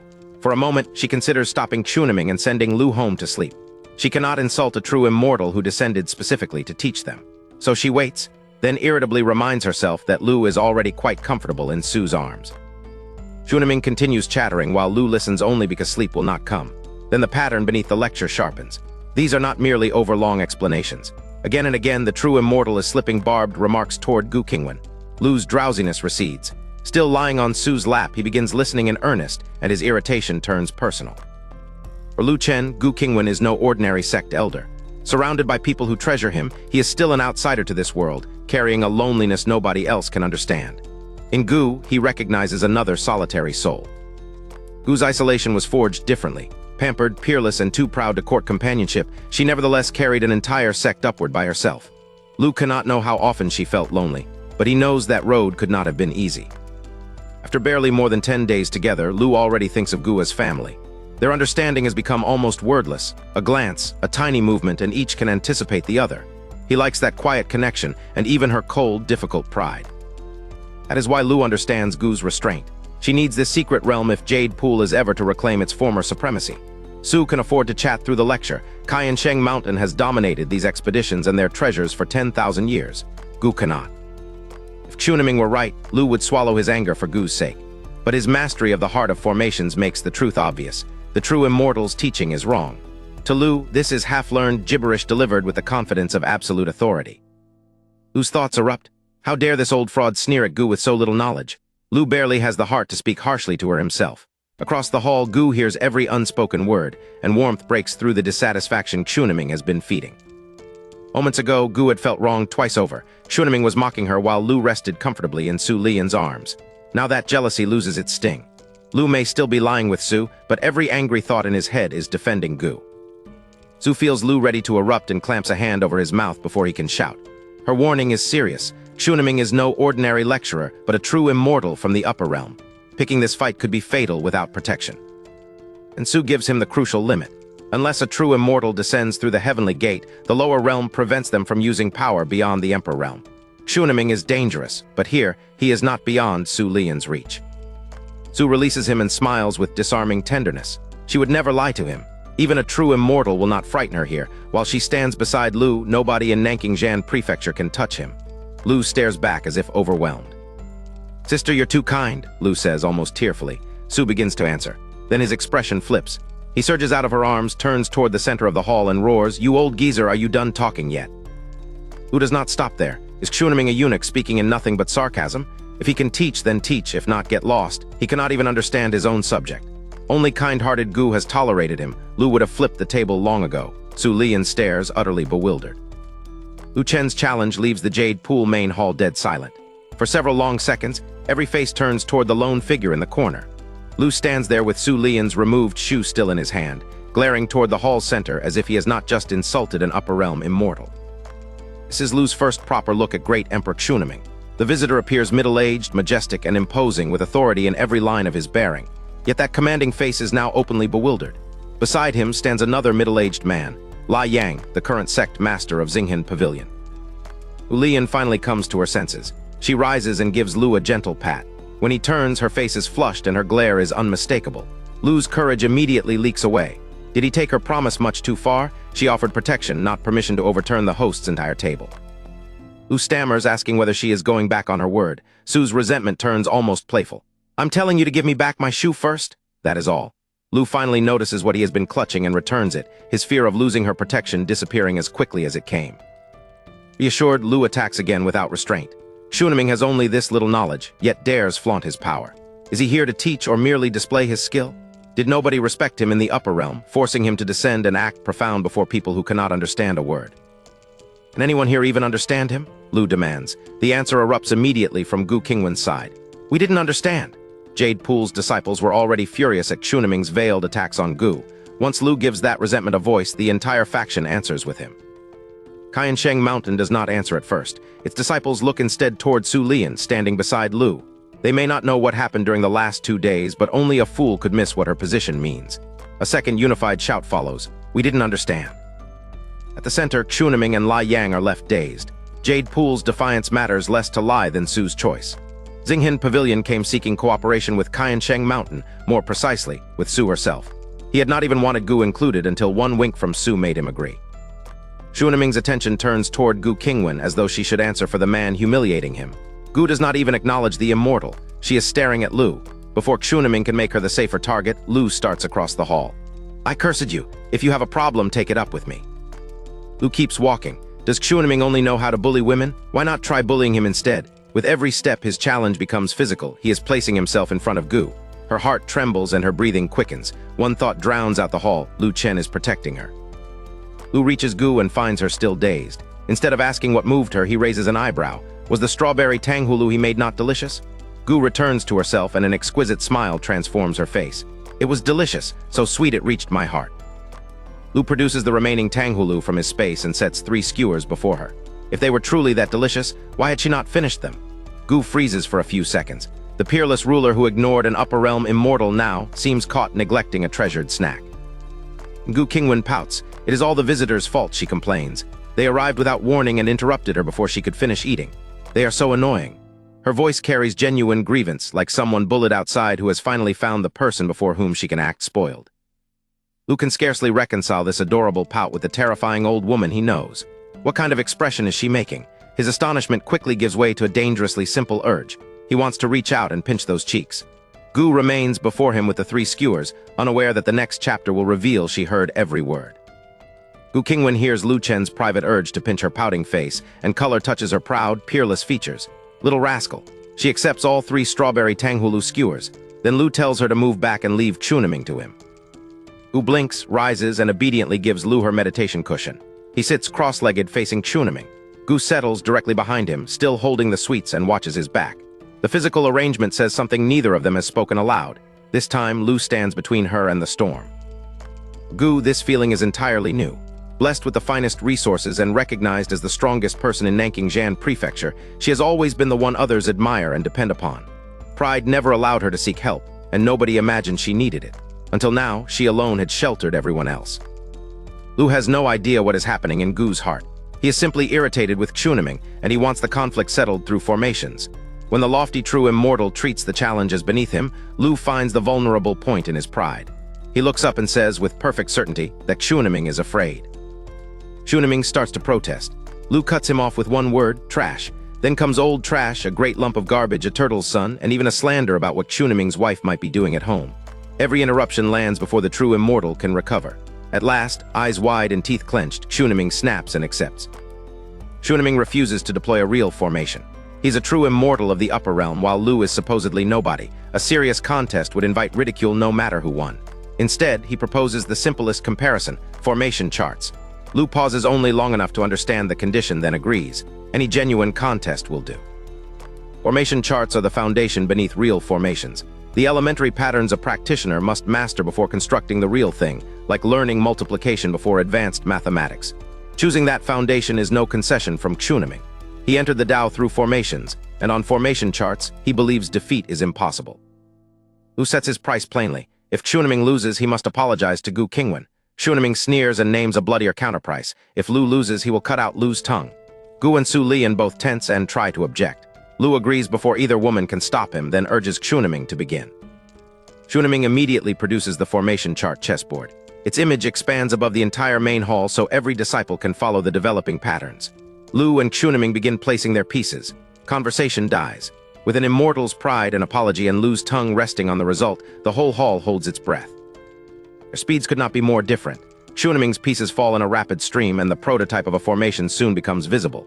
Lu takes his time. He studies, places a piece, and even yawns. Normally, faster play signals greater strength. Yet after Lu's earlier confidence, the audience still assumes his slow opening must conceal something profound. Half a minute changes the mood. Chunaming's formation has taken shape. Its hidden blades are now exposed, and murderous intent seems to spread through every connection. The threat is legible even to the watching crowd. Whatever Lu intends, he must answer soon, because Chunaming's pattern already looks prepared to strike. And everyone looks at Lu's side. Instead of an army or a killing formation, it resembles a quiet patch of farmland. One can almost imagine elderly farmers carrying hoes toward their fields. Confusion ripples through the hall. Is this some inscrutable strategy, or is Lu literally farming on a formation chart while his opponent prepares to destroy him? Only Gu can hear what Lu thinks next. It is not a confident explanation or the unveiling of a secret defense. His inner voice bluntly declares this position a loss, even as his attention continues drifting toward shamefully irrelevant thoughts. Gu's heart tightens. Looking from Chunaming's killing pattern to Lu's farmland, she reaches the same terrifying conclusion. He really is losing. Gu Qingwan is about to faint. Lu Chen's tongue is only minutes from becoming Chunaming's prize, yet the thoughts reaching her are still wandering toward legs. She wants to shake him. If he wants to see her dressed that way, fine, but he has to save his tongue first. Earlier, Lu's leisurely pace had not frightened Gu. She has grown used to his nonchalance, and some inexplicable faith told her that he always kept one card hidden. Hearing his thoughts has shattered that comfort. He has not been calculating the formation at all, or so it seems. Disciples need no access to Lu's thoughts. Chunaming's formation has become an army poised to charge. Lu's arrangement still resembles a tiny mountain village, with elderly farmers carrying hoes toward their fields. Whatever brilliance the crowd imagined in his opening, the contrast now looks impossible to survive. Chunaming looks down on the doomed-looking position and tells the brat to watch carefully. He will demonstrate why an authority like him sits above the hall and lectures while Lu can only listen. The taunt turns the coming defeat into a public lesson in status. Lu's mind catches on the idea of checkmate and immediately wanders somewhere else. This world has no Chinese chess. Perhaps he could teach the old woman to play it. Even under mortal threat, he is already imagining a quiet game with Gu after the contest. But Su Lian is here and Lu does not want to leave her out. Mahjong needs 4 players. His master could complete the table, but Su will probably be gone before she returns. Then inspiration strikes, fight the landlord, 3 players, exactly enough for Lu, Gu, and Su. Lu finally places a piece in the center. The move claws back a little ground and Gu's hope jolts awake, but only for an instant. This is not victory. She watches him drift again and silently fumes that he has no right to relax before the match is won. Xuniming studies the center for several seconds, then smiles. He guessed it. Lu's confidence never matched his beginner-level opening, so Xuniming assumed from the start that a hidden trick was coming.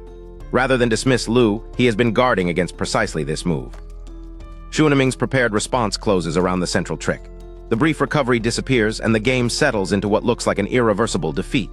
Xuniming laughs wildly. Lu stares at the board, his face showing panic, dread, helplessness, and the crushing realization that he has been countered. Gu's heart aches at the sight. Then her fear settles into a gentle smile. She reaches out and rubs the back of Lu's head. Life does not always go as one wishes, but that is all right. Whatever the wager says, Big Sister will not allow anyone to hurt him. Gu rises, steps around Lu, and places herself directly between him and Xuniming. Her hand moves to her sword, yet she is not alone. Su Lian has already left her corner and appeared in front of Lu as well. Both women are prepared to reject the wager by force. Round them, the disciples sigh and shake their heads. Then Lu changes. The panic, dread, and helplessness disappear without a trace. He lifts his gaze past his 2 protectors toward the wildly laughing Xuniming. Slowly, the corners of his mouth curl into an eerie smile. A low sound escapes him. He. Lu Chen's eerie smile carries straight into a calm insult. What is Xuniming laughing at? He looks like an idiot. Then Lu names the move that has not yet been played. Xuniming intends to land on wind origin and connect it to interception. Xuniming's arrogant laughter stops as abruptly as if someone has seized him by the throat. He stares down in astonishment. Gu Qingwan and Su Lian turn toward Lu just as sharply. All 3 understand the same impossible fact. Lu saw through the layout. Only now does Lu properly notice how close Gu and Su are. The view inspires one embarrassingly peach-shaped comparison before confusion wins. When did they step in front of him? More importantly, when did they draw their swords? The answer clicks into place. They came to protect him from the wager. Lu is genuinely moved for about 1 heartbeat. Then pride takes over. He raises an eyebrow and asks whether these 2 truly believe he is going to lose. Do they trust him or not? Gu and Su, the problem is obvious. Moments ago, Lu looked certain to lose. Rather than admit that aloud, they awkwardly dismissed their intervention as nothing more than getting up to stretch after sitting too long.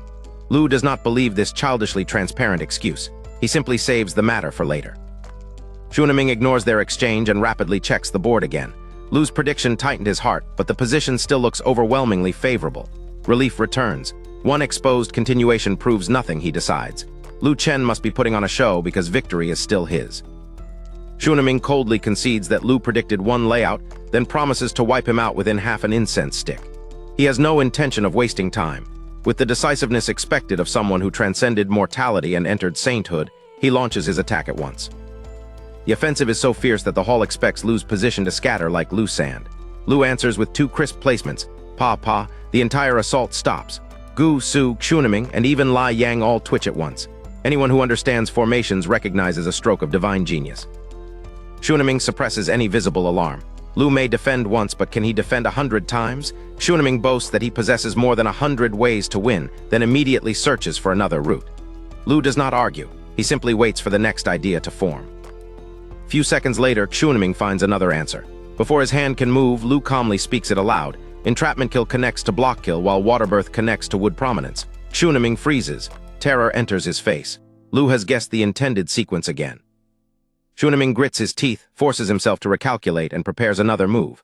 Lu's voice reaches him first once more. Stellar accompanies Tianyuan. The final shred of denial breaks. This is not luck. Every strategy Xuniming conceives is already visible to the man below. Xuniming feels as exposed as a performer stripped of every concealment. His threats, experience, and 100 supposed methods have all become transparent. While he remains dumbfounded above the board, Lu rises from his cushion, reading the defense is finished. Now he is ready to attack. And the hall fills with a dazzling storm of impacts. Pa. In one mysterious sequence, Lu sends 28 pieces onto the formation chart simultaneously. Breath catches throughout the audience. What looked like a desperate defense has transformed into a display no one present expected to witness. Scale makes the sight even more absurd. 7 simultaneous pieces already mark a master. 15 mark a genius among geniuses. 20 belong to legend. Lu has placed 28. Xuniming stares in disbelief because even he, the expert who entered the Dao through formations, can manage only 19. Lu tilts his head and looks up at the stunned great emperor with open pride. Old man, watch this move closely. He names the change in 3 sharp beats: attack, defense. The roles have swapped. The 28-piece counter formation waits on the board, ready to answer his command. The answer comes at once. All 28 pieces blaze with brilliant silver light. The killing intent choking the main hall is swept away, replaced by a terrifying Dao rhyme surging straight from the chessboard and washing over every witness. Before anyone can even comprehend that power, the enormous game projected above the hall vanishes. The contest is over. Lu Chen has defeated the great emperor who entered the Dao through formations. Nobody speaks. Only the victorious Dao rhyme continues sweeping through the silence. And Lu Chen breaks the silence with the least heroic victory speech imaginable. He is sleepy, so he is going back to bed. He yawns, turns around, and walks away as casually as if he had not just surpassed a legend and crushed Chunaming's specialty. Gu Qingwan and Su Lian share the same dazzled thought. Just now, Lu was incredibly cool. Admiration immediately turns to worry. In this condition, he might fall asleep on the road. Both women launch after him at almost exactly the same instant. He barely moves half a meter before Su slips into Gu's path with a mischievous tilt of her head. One escort is enough, she says. Gu must remain to preside over the hall, and Chunaming still owes her an apology. Lu won this confrontation for Gu, so its consequence cannot be abandoned. Lu is tired but not quite ready to collapse on his own. The real problem is how soft and comfortable Su feels when she supports him. Once held close, he gives 2 sleepy little grunts, stops resisting the pull of exhaustion, and falls asleep against her. After sleeping from the previous afternoon until morning, apart from one brief nighttime awakening, Lu opens his eyes to the system's crisp report. Yesterday earned him another 1,800 mortal value. The number leaves him blinking in confusion rather than celebration. System is not finished. A special achievement has been completed. Sacrifice for a friend. The prize is 1 psychic orb already deposited in Lu's spatial bag. Apparently, stepping into that formation contest for Gu counted as something far more mortal and more rewarding than he expected. His first thought is disbelief. There were mortal points for that. Then the logic settles into place. Who says an ordinary mortal cannot study a little formation theory? Who decreed that mortality means carrying a hoe every day? He had feared a deduction. Instead, the gamble produced a windfall. Only then does Lu notice how quiet the courtyard is. It used to greet him this way every morning. Since Gu Qingwan began coming here, however, silence has stopped feeling normal. They may not speak much, but he has grown genuinely fond of her company and of the domestic life forming around them. Where is Gu? Her absence can be explained. She occasionally has matters to handle. But Su Lian is missing too. The double absence leaves Lu curious, though not yet worried. For the moment, the courtyard offers no answer, only enough peace for his mind to wander elsewhere. His thoughts return to the middle of the night when he briefly woke to use the latrine. Inspiration had struck in the least dignified place possible. He suddenly understood far more of the score left by Su's master. The breakthrough made him eager to compose the missing music at once. Another unfinished matter is yesterday's true extreme Saint Silkworm silk. Cooking and exhaustion kept him from examining it then. Now he studies the material, thin as a cicada's wing. The name alone suggests clothing, and system-made garments should be strong enough for absurd feats of protection. Protective clothing would be useful if Lu planned to travel around performing tricks, but he does not. For a moment, the reward seems wasted. Then another possibility arrives. His eyes settle on the impossibly fine silk, his grin widens, and a suspicious little chuckle escapes him. Soft landing answers the mystery of the empty courtyard. Gu Qingwan and Su Lian return carrying bamboo baskets piled with vegetables. They immediately find Lu staring at the silk and giggling like a fool. Both women freeze, then blush at the same conclusion. The little pervert woke up thinking about that again. Still holding the impossibly fine Saint Silkworm silk, Lu Chen looks from Gu Qingwan to Su Lian and their vegetable-filled baskets. Where did they go? Su lifts her basket with a smile. They simply picked a few greens from his garden. Calling them ordinary greens is absurd. Up close, Gu and Su had felt Dao rhyme flowing through every plant. The whole difficult-to-enter garden is packed with heaven and earth treasures, yet from a distance it looks completely mundane, rather like its oblivious owner. Lu Chen immediately rises and offers to cook. Gu stops him, her face coloring as she remembers how tired he was yesterday. Today, she says, she will make breakfast. His suspicious stare arrives at once. Does his mighty grandmaster even know how? His mouth politely suggests that he and Su handle it instead. His heart is less diplomatic. He has never heard of this old woman cooking, and he would rather not become the test subject for something deathly awful. Gu hears every word. While the women begin cooking, Lu Chen returns to the Saint Silk with unmistakable enthusiasm. Both know that look. Su sees nothing wrong with an older sister wearing black stockings for her younger brother. Gu is far more embarrassed, but privately grants the little pervert one future exception. Work proceeds absurdly fast. One pair is finished for the old woman. A moment later, another is finished for Su Lian. Gu grits her teeth at his inner announcement. Of course, he did not forget Su. Even so, curiosity begins overcoming her annoyance. Breakfast survives the experiment. With Su's help, Gu completes the simple meal herself, and it looks genuinely decent. Rather than wait for Lu Chen to approach her about the stockings, she takes control, calls him to the table, and asks whether he made a share for her. The answer is already there in Lu Chen's finished work. He made one pair specifically for her. Gu hopes her white stockings will be ordinary rather than overly flashy. Whatever anticipation reaches her face, she buries it beneath a cool order. Stop staring. Eat before breakfast gets cold. Lu Chen takes one bite and freezes. This cannot possibly be Gu's first time cooking. It is far too delicious. She lowers her eyes and calmly tells him to eat more, refusing to show how eagerly she is waiting for the verdict that matters, his inner voice. A private verdict is even better. Lu Chen cannot believe how talented this old woman is. For once, his heart and mouth agree completely. Gu's mood lifts at once. Su may have helped, but Gu finished the meal with her own hands, and his honest delight makes the effort worthwhile. Pleased, Gu reaches to place another piece in Lu Chen's bowl. Then his next thought strikes. Great cooking, that figure, perfect for bearing children. She's the very model of a virtuous wife and mother. Gu's chopsticks stop in midair. The tender moment dies instantly. Halfway through the meal, Gu changes the subject with a flash of golden light. A transparent bottle no larger than a thumb appears in her hand. Inside rests one drop of golden liquid. She sets the extraordinary gift before Lu Chen and says, "Only take it. You can use it." Su Lian has already finished eating and is reaching for the plates. One glance at the bottle stops her cold. Horror spreads across her face. Lu Chen, meanwhile, has been licking his plate clean to honor Gu's first breakfast. He looks up with nothing but confusion. Lu Chen studies the lone golden drop and asks the obvious question. What is this?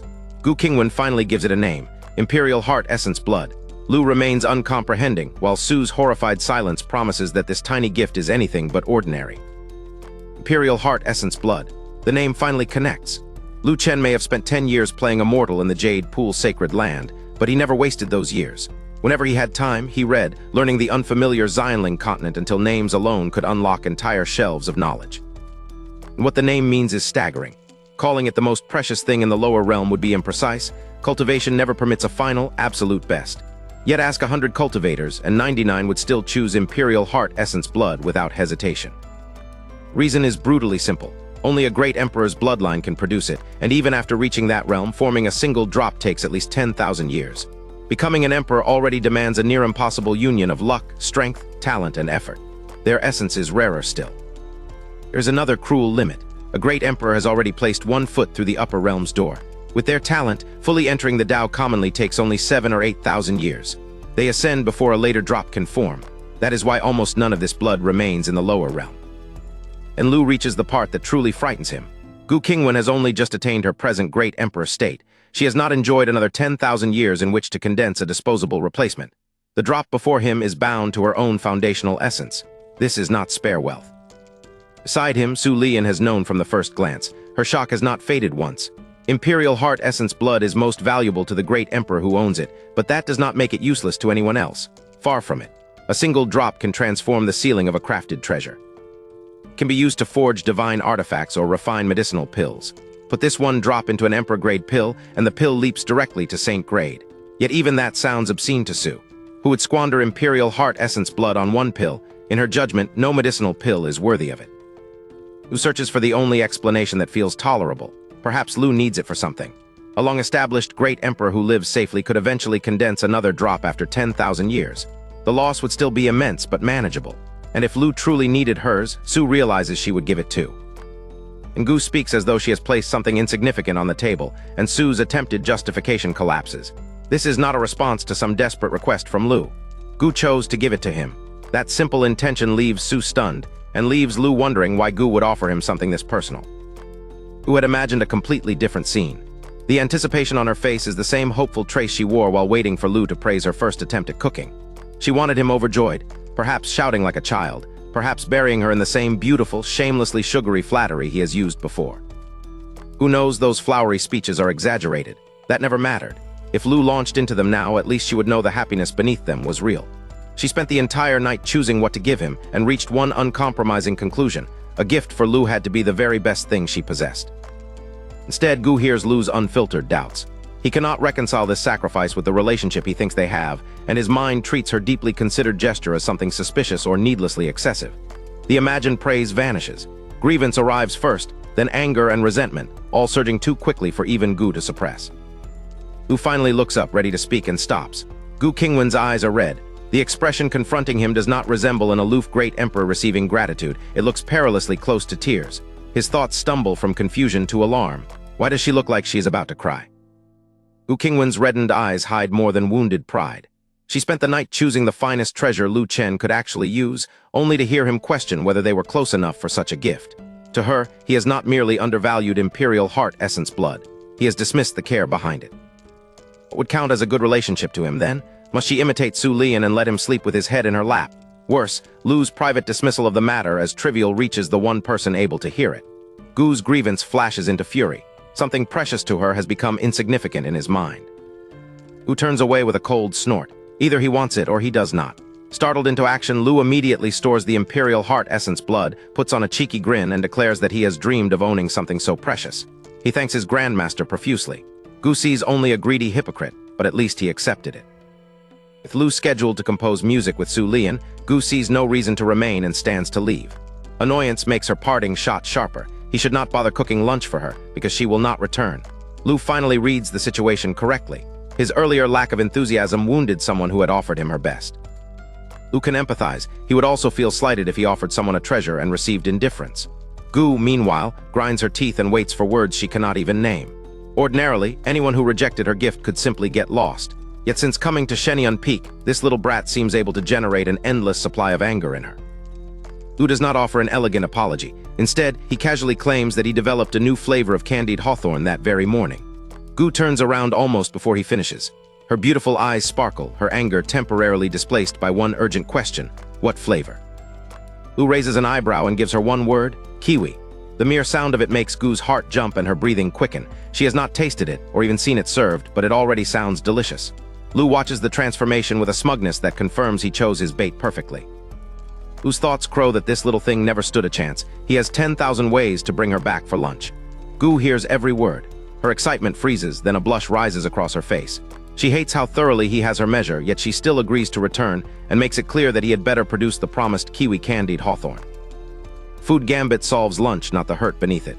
Lu tries to show that he truly cares, but his first attempt comes out absurdly. Does Gu feel unwell or perhaps tired from standing? Gu shakes her head in confusion. She's a great emperor. Standing cannot possibly tire her. Lu hurriedly changes direction. Since today was Gu's first time cooking, perhaps she burned her hands. He asks to inspect them, adding that hands so delicate and beautiful must not be scarred. The compliment is sincere, the medical logic is not. Gu's bewilderment only deepens. Gu finally states the obvious. She is a great emperor. How could ordinary cooking burn her? What is he talking about? Is he sick?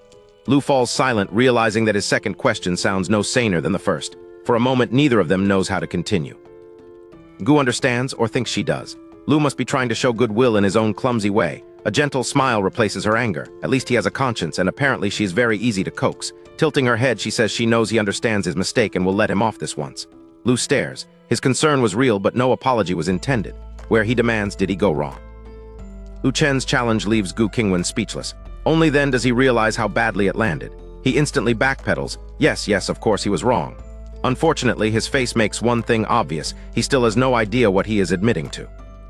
Through gritted teeth, Gu tells him to say what he actually wants. Lu Chen falters and insists it is nothing. She waits, but he still cannot explain. At last, she purses her lips and warns that if he has nothing to say, she really is leaving. By the pond, Su Lian has watched the entire failure while washing dishes. She shakes her head. For all Gu Qingwan's power, she can be remarkably dense. Before Gu can take another step, Su is suddenly standing in front of her. Gu steps back and demands to know what Su is doing. Su only smiles, reaches out, and lands a sharp slap on Gu's bottom. Gu erupts. A longsword flashes into her hand, but before she can finish her threat, Su turns calmly toward Lu Chen. With perfect innocence, Su tells Lu that his grandmaster's bottom appears injured and asks whether he wants to examine her. Lu stares for one beat, then understands the gift she has handed him, an excuse to check Gu's condition without explaining his embarrassing concern. Soon Gu is reclining on a lounge chair and Lu squats honestly at her side. He takes out a silk handkerchief prepared in advance, lays it over her wrist, and checks her pulse through the cloth. His concentration is careful, respectful, and completely serious. Su stretches out on a second chair and watches with open curiosity. Given how close Lu and Gu already are, what could he possibly be unable to say directly? His elaborate excuse has made the hidden reason more suspicious, not less. Gu suddenly remembers an earlier thought she overheard from Lu. He would treat her again only after they became truly close and their relationship was genuinely good. Now he is here, focused on her pulse. Has he finally acknowledged that closeness in his own heart? At once, Gu's resentment vanishes. Perhaps she is simply easy to satisfy where Lu is concerned. Watching him work so intently means more than any apology, kind word, or polished speech. This is practical care, and to her it is proof enough. After a while, Lu removes the handkerchief. His conclusion is exactly what he expected. Nothing has changed. Gu's hidden condition is still there. The tenderness of the moment cannot solve it, so his attention turns immediately to treatment. Lu decides to try medicine first. If it works, the problem ends cleanly. If it does not, he will have to use that special method. Their relationship may be good now, but the people of this world have never seen such treatment, and Gu might still explode. Lu produces the pill, nervous despite his preparation. It is the same medicine Gu saw before, but he has deliberately changed its color and shape. Surely she will not recognize it. And even if she does, he reassures himself he has an excuse ready. Gu notices that the pill does not look the same as last time, while Lu's nervous thoughts betray how deliberately he altered it. Instead of exposing him, she softens. This little rascal even thought of that. His clumsy secrecy only makes his concern feel more considerate. Su looks from their solemn faces to the pill in Lu's hand and recognizes it. Saint Grade. Her curiosity turns to confusion. If Gu's condition is merely a minor issue, why does treating it require medicine of this level? Is Gu suffering from some terrible illness? Still holding the disguised Saint Grade pill from Lu Chen's outstretched hand, Gu Qingwan calmly asks, "Do I eat it directly?" He says yes.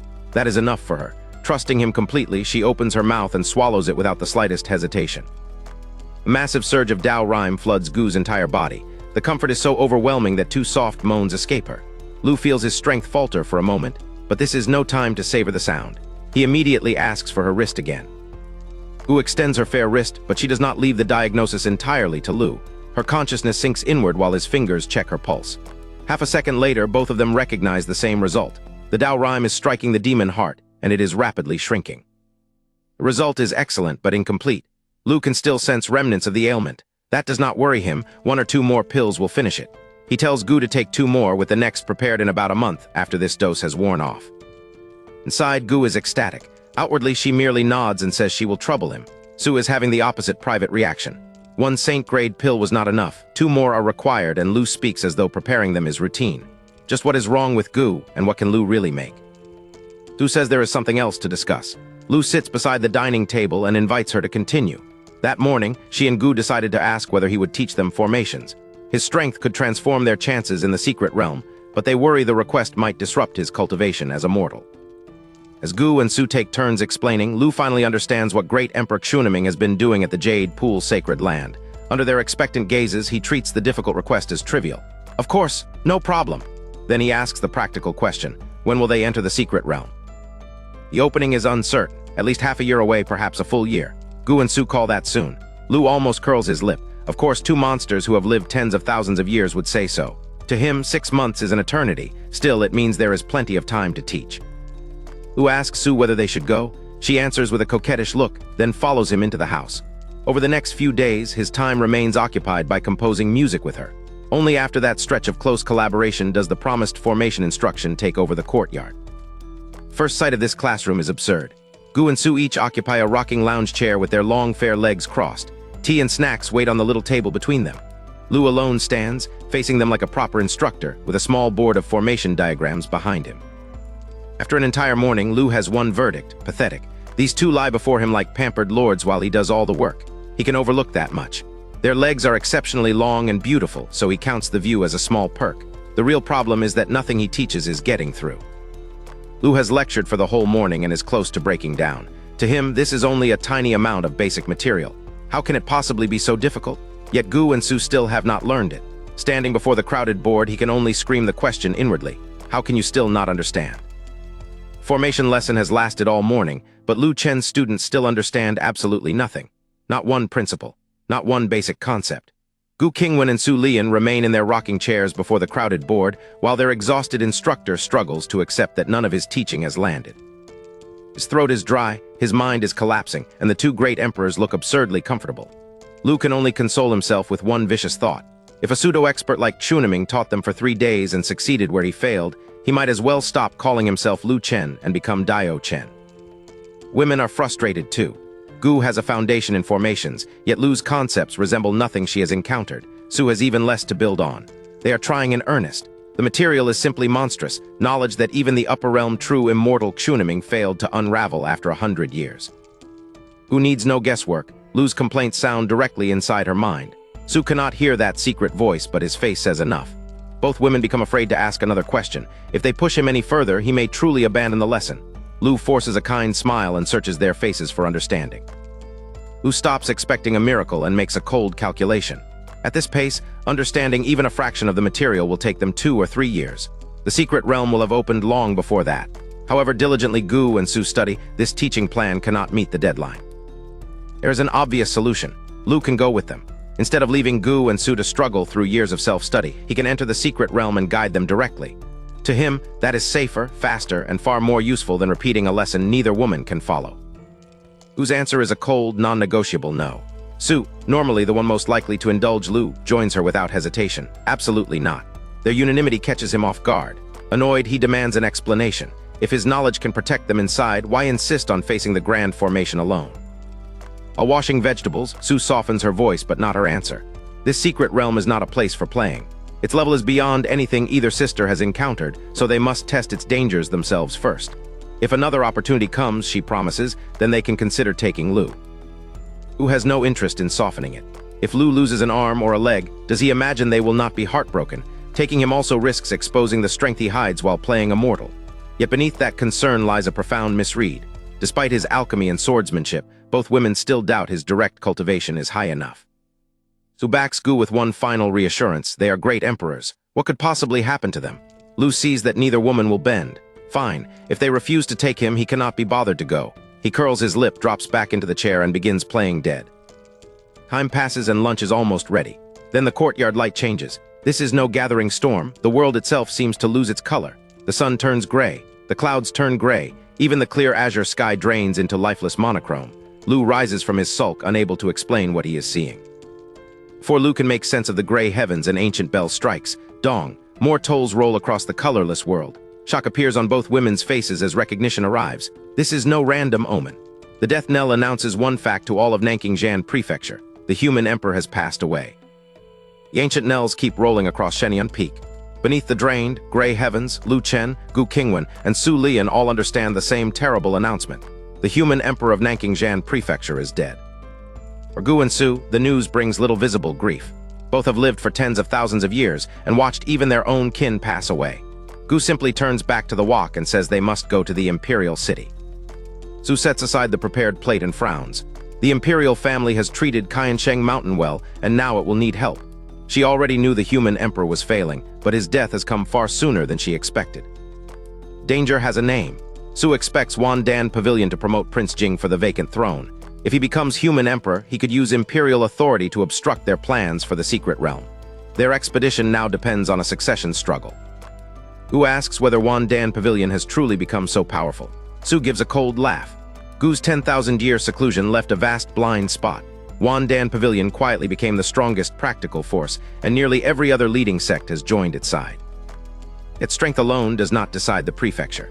The imperial family formally stands above every sect because it has people in the upper realm. Its purpose is mediation. When one local power becomes overwhelmingly dominant, the throne prevents everyone else from being swallowed or suppressed. Gu understands the rule through Gu herself. At Jade Pool's ancient peak, no ordinary power could have stopped her from destroying Qiansheng Mountain. But Gu was never inclined to exterminate a sect. Beneath her distant, deity-like bearing, she could still seem unexpectedly young and human. Gu's temperament was only the first restraint. The imperial family was the second. It would not have allowed Jade Pool to act without limit. That old intervention explains why Su does not see the throne as ornamental and why Qiansheng Mountain remembers its favor.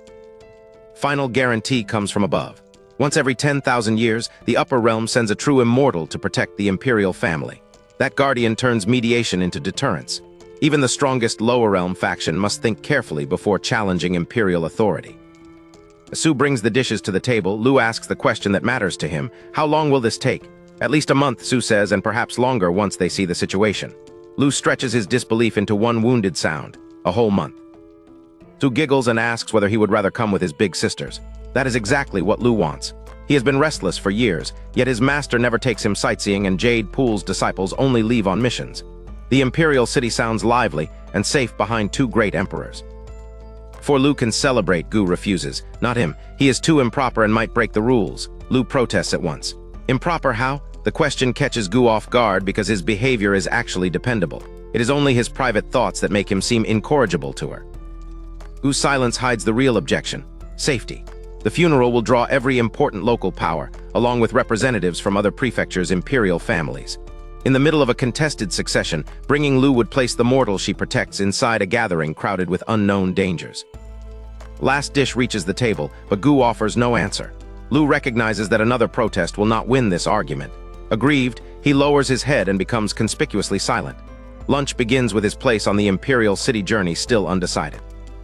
Lunch continues where the last argument ended. Lu Chen, tired of talking and still waiting to learn whether he may travel, keeps his head lowered and eats in determined silence. Beside him, Gu Qingwan and Su Lian turn to the succession awaiting them in the imperial city. Gu asks why Prince Jing's seizure of the throne would not draw intervention from the imperial clan's true immortal. Su answers immediately, this is a lower realm affair. The upper realm has no right to interfere in Nanqingjian Prefecture's internal succession. Deeper problem is paperwork. Before falling ill, the human emperor issued no formal final decree. He merely mentioned his wishes a few times. Only a handful of ministers heard them, and every one of those ministers is now keeping silent. That silence leaves Prince Jing an open path. Even if he takes the throne, the act will not technically be usurpation. The human emperor fell into a sudden coma more than a month ago, and Wandan Pavilion is now strong enough to bring nearly the entire imperial clan behind its candidate. Who does not pretend they can reverse the whole tide. Their achievable move is delay, keep Prince Jing from being enthroned until the secret realm opens. If they can enter it safely first, the succession can become someone else's problem. The strained silence breaks through a tiny gesture. Gu reaches across, plucks a grain of rice from Lu Chen's face and gives him a look of playful reproach. Eat properly. Whatever remained unresolved about the journey is settled before dusk. Lu is coming with them. At dusk, a glittering golden flying boat hovers over Shenyang Peak. Below it, Lu Chen carries out box after box with such enthusiasm that he seems ready to empty his entire courtyard. Gu Qingwan and Su Lian can only watch their overprepared traveler with helpless amusement. When Lu finally finishes, Gu sweeps every box onto the flying boat with one wave. Su descends, gathers Lu into her arms, and carries him aboard as easily as the luggage. Gu then opens a spatial wormhole, and the golden vessel dives into absolute darkness. Inside the wormhole, darkness surrounds the boat, but rows of small lamps make the magnificent cabin unexpectedly cozy.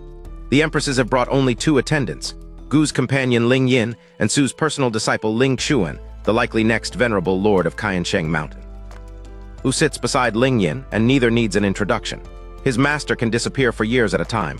Whenever Lu needs help during those absences, Ling Yin is the first person he seeks. Their easy closeness makes the long journey feel less formal. Lu bumps Ling Yin, drawing a soft exclamation. She first checks whether Gu and Su are watching. Once satisfied they still appear absorbed in serious business, her fair face flushes. She pinches Lu's cheek and laughs, calling him a little glut. The two empresses privately reach a harsher verdict: little pervert. 3 days pass inside the wormhole. Lu mostly eats and sleeps. Cooking is impractical aboard the vessel, so he lives on prepared food. He also leaves Su free for political discussions instead of composing with her. The unfinished piece needs only another day or two, and important business comes first. And bright light opens at the end of the wormhole, and the flying boat sweeps out toward the imperial city. After 3 days without sunlight, Lu springs up and races for the cabin door, eager to see how grand a cultivation world's capital can be. Lu reaches the door only to stop between two perfectly timed hands. Su closes around his wrist while Gu catches the back of his collar and pulls him away from the edge. He turns in bewilderment. Gu looks down without a trace of humor. Slow down, don't fall. Lu Chen curls his lip at being handled like a child. The instant Gu Qingwan releases his collar and Su Lian lets go of his wrist, he hurries to the prow. He looks down, ready for a grand capital, and stops. It is not snow. White cloth blankets the rooftops. White strips hang from every tree, and every person in the streets wears white. The city is so vast its skyline seems endless, yet the human emperor's mourning has swallowed every trace of color. Lu had hoped to admire the capital's majesty, but the funeral cloth hides too much of it. He gives up without much grief. He came here to eat, after all. As the palace draws near, Gu stores the flying boat and the party descends to its gate. The imperial clan expected Gu Qingwan. A young eunuch receives the party immediately and guides them inward. Conversation dies along the route. Lu hears weeping everywhere and remembers the rule. The funeral bells sound 999 times each day until the human emperor is finally interred. Even through the morning veil, the palace overwhelms Lu. In his mind, Earth's forbidden city would look like a dwarf beside this giant. Gu catches the unfamiliar name through his inner voice and glances over. Another small clue confirms it. Her troublesome disciple truly came from somewhere beyond this prefecture. Lu is not frightened for himself. If danger appears, Gu and Su will protect him. But this is the imperial palace during a succession crisis, and confidence is no excuse to burden them. He reins in his curiosity and follows the eunuch without causing a scene. Great doors open onto a court already on its knees. Princes, aristocrats, gray-haired elders, and children barely 3 or 4 years old all wear mourning white. When Gu Qingwan and Su Lian enter, the entire hall bows as one and salutes the Empress of Yiachi and Empress Qinghu. Either empress acknowledges the kneeling hall. Their expressions do not change. Instead, Gu and Su look together toward one side of the chamber. Lu follows their gaze and finds the only woman present who seems untouched by the court's mourning ritual or its hierarchy. He has a graceful figure, a thin veil, and striking eyes emptied of emotion. Everyone else wears funeral white. She wears her own clothes. Gu and Su offer her the barest nod. She returns nothing. Lu needs no introduction. Only the imperial clan's upper realm true immortal could treat 2 empresses that way. Gu and Su leave the cold greeting behind and approach the human emperor's coffin. Beside the true immortal stands the late ruler's young daughter. The contrast catches Lu immediately, an old emperor, yet a daughter this young. His solemn restraint begins to crack, inwardly at least. Lu wonders what supplements kept the human emperor so vigorous and whether the palace's kidney-tonifying recipes are worth learning. Gu looks back and silently curses the little rascal for thinking such nonsense at a funeral.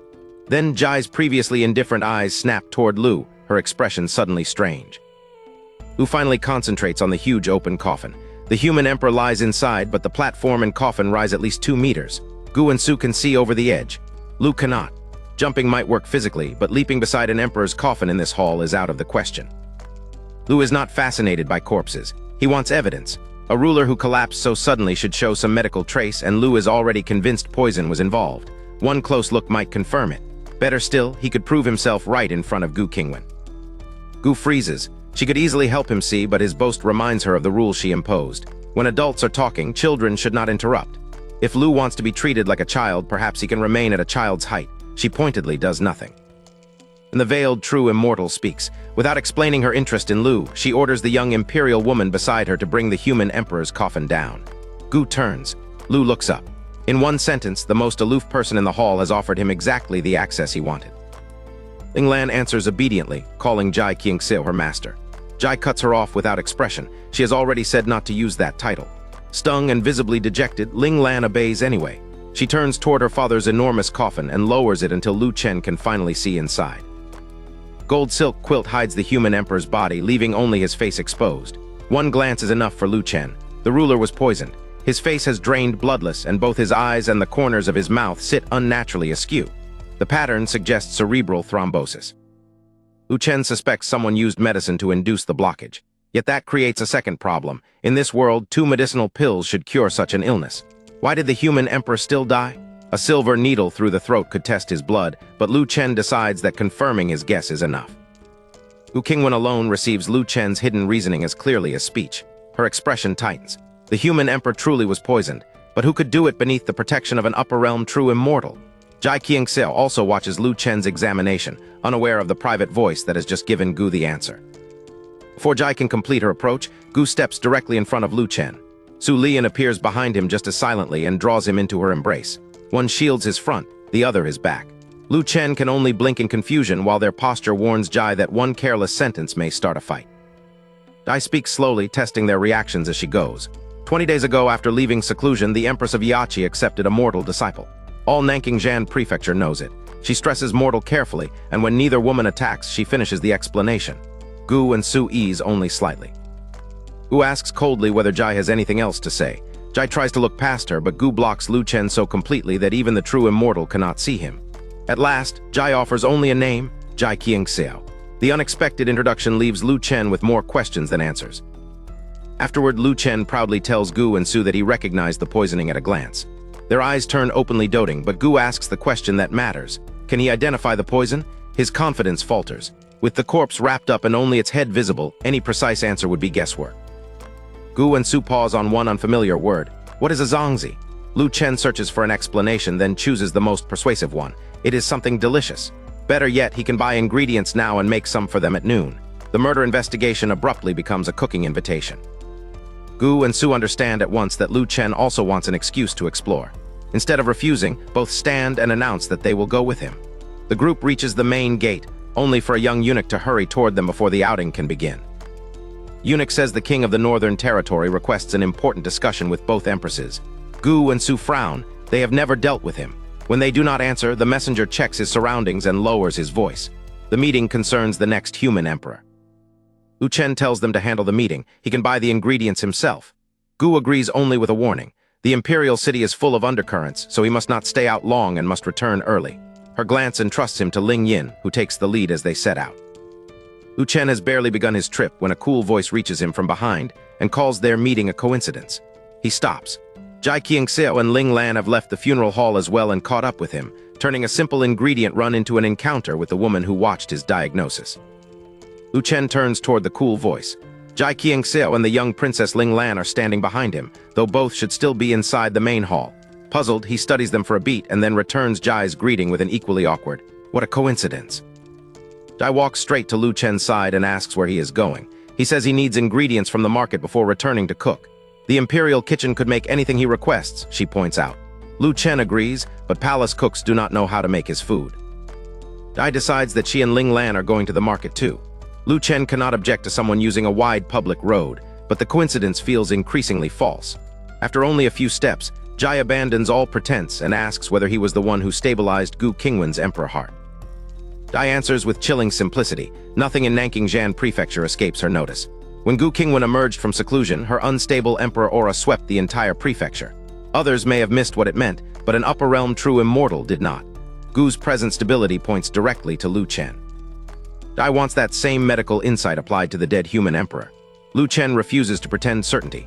A poison without distinctive signs cannot be rigorously identified from a guess, and the golden silk quilt exposed only the man's face. With so little evidence, Lu Chen cannot tell her what killed him. Asked how certainty could be reached, Lu Chen thinks it through. First, the golden silk quilt must be lifted for a thorough full-body examination. If necessary, blood must be drawn from the throat. Then they need the human emperor's daily meals, every medicinal soup, and the prescriptions covering the entire previous month. Jai nods once and immediately makes arrangements. Tonight, she will take Lu Chen to examine the human emperor's corpse. Tomorrow, she will bring him the diet records and medical prescriptions. Lu Chen stares at her, baffled. He described what an investigation would require. He never said he would conduct it. Jai's expression does not change. A book materializes in her hand, its cover completely wordless and its surface emitting pale silver light. She names it Wuxin, a mind cultivation technique that embodies her life's work. Lu Chen looks from the priceless offer to its blunt owner and can only laugh bitterly. Talking to Jai has become its own ordeal. She never circles a subject, never softens a demand, and will not leave an unanswered reason alone. Lu Chen cannot tell what she plans to do with the investigation, and a simple refusal only makes her ask why. Her literal questioning soon veers into an argument about tofu pudding. Jai asks what does taste good. Salty tofu pudding. Lu Chen answers, why? Because it comes with minced meat, chive flour sauce, and other accompaniments. In the morning it pairs perfectly with fried dough sticks and rojiamo. Jai immediately asks what those are. Lu Chen's silence grows more desperate with every answer. At last, Lu Chen asks whether Jai has anything else to say. She does. He reluctantly tells her to get on with it. Jai returns without the slightest hesitation to her original question. Why does he not want to help? Lu Chen has no answer ready, only one silent cry for anyone to rescue him. Lu Chen's refusal changes nothing. Jai Qiangxiao simply brings Ling Lan and follows him into the imperial city market. Lu Chen ignores them and keeps close to Ling Yin, who knows the city well from her many earlier visits. Lu Chen's list is modest but specific: glutinous rice, red dates, salted duck eggs, and meat. He finishes the practical shopping while continuing to deny Jai even a glance. Few chickens remind Lu Chen of beggar's chicken. He cannot dig a pit and light an open fire inside the palace, so he chooses a small hill outside the city instead. He buys 2 slaughtered chickens, one for himself and Ling Yin, and one to bring back to Gu Qingwan and Su Lian. Ling Yin flies Lu Chen to the hill in less than a minute. Green mountains and clear water surround the secluded site as he settles down to prepare both chickens. Jai and Ling Lan arrive too, taking up position on a rock and watching in complete silence.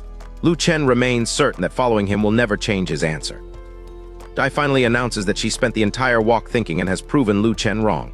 He claimed to dislike sweet tofu pudding without a reason, yet eventually said it tasted bad. That is a reason. Therefore, his refusal must have a cause too, and unless he explains it, she cannot find and solve the real problem. Threat of another speech finally defeats Lu Chen. He admits the truth. Whatever Jai intends has major consequences, and he will not create trouble for Gu Qingwan or Su Lian. They treat him like family. He cannot protect them with strength yet, so the least he can do is avoid holding them back or adding to their burdens. Lu Chen tries to turn the explanation into empathy. Suppose Jai's own father had exhausted himself working for her. Would her heart not ache, and would she still bring him more trouble? Jai pauses long enough to remember, then shakes her head. Lu Chen relaxes, certain that the lesson has finally landed.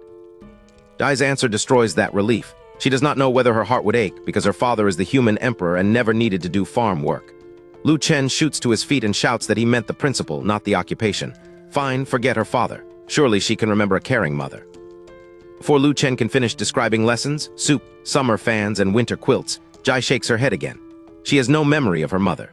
Jai was raised with the other imperial children by a wet nurse, and when she was 4, her father had her mother torn apart by 5 horses for an affair with a guard. Lu Chen can only apologize for speaking carelessly. Jai blinks and asks why he is apologizing, which somehow makes the moment worse.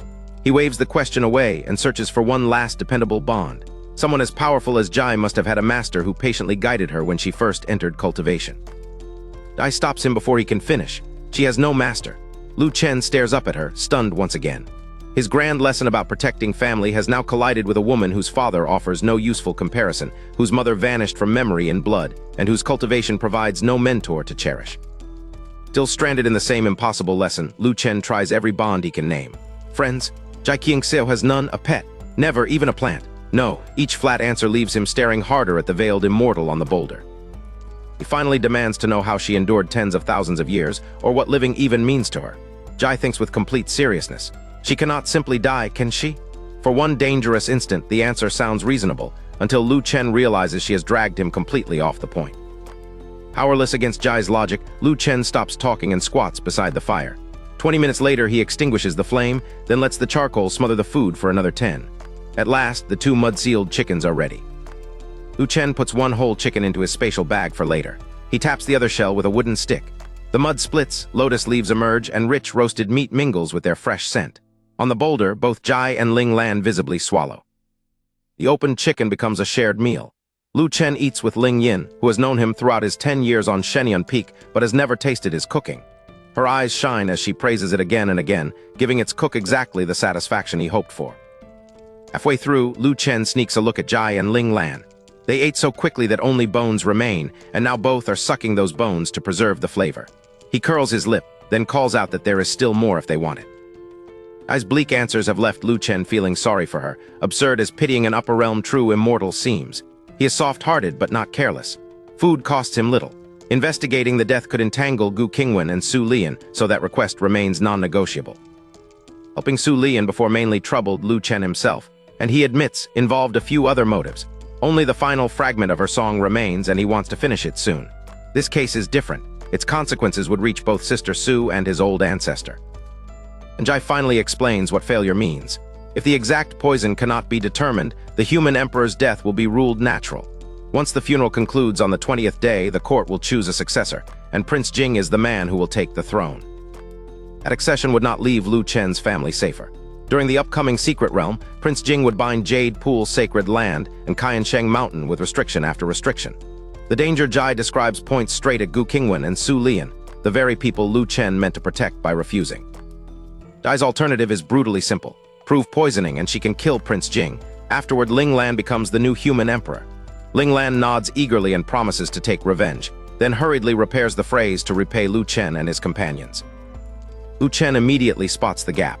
Why would evidence of poisoning automatically justify killing Prince Jing? Jai answers with serene certainty, Prince Jing must have done it. That is an accusation, not proof, but Lu Chen knows the broader danger is real. Gu Qingwan and Su Lian never hide their political discussions from Lu Chen. He has heard them worry that an enthroned Prince Jing would obstruct both Jade Pool's sacred land and Qiansheng Mountain. Jai's accusation remains unproven, but her warning fits a threat Lu Chen already knows.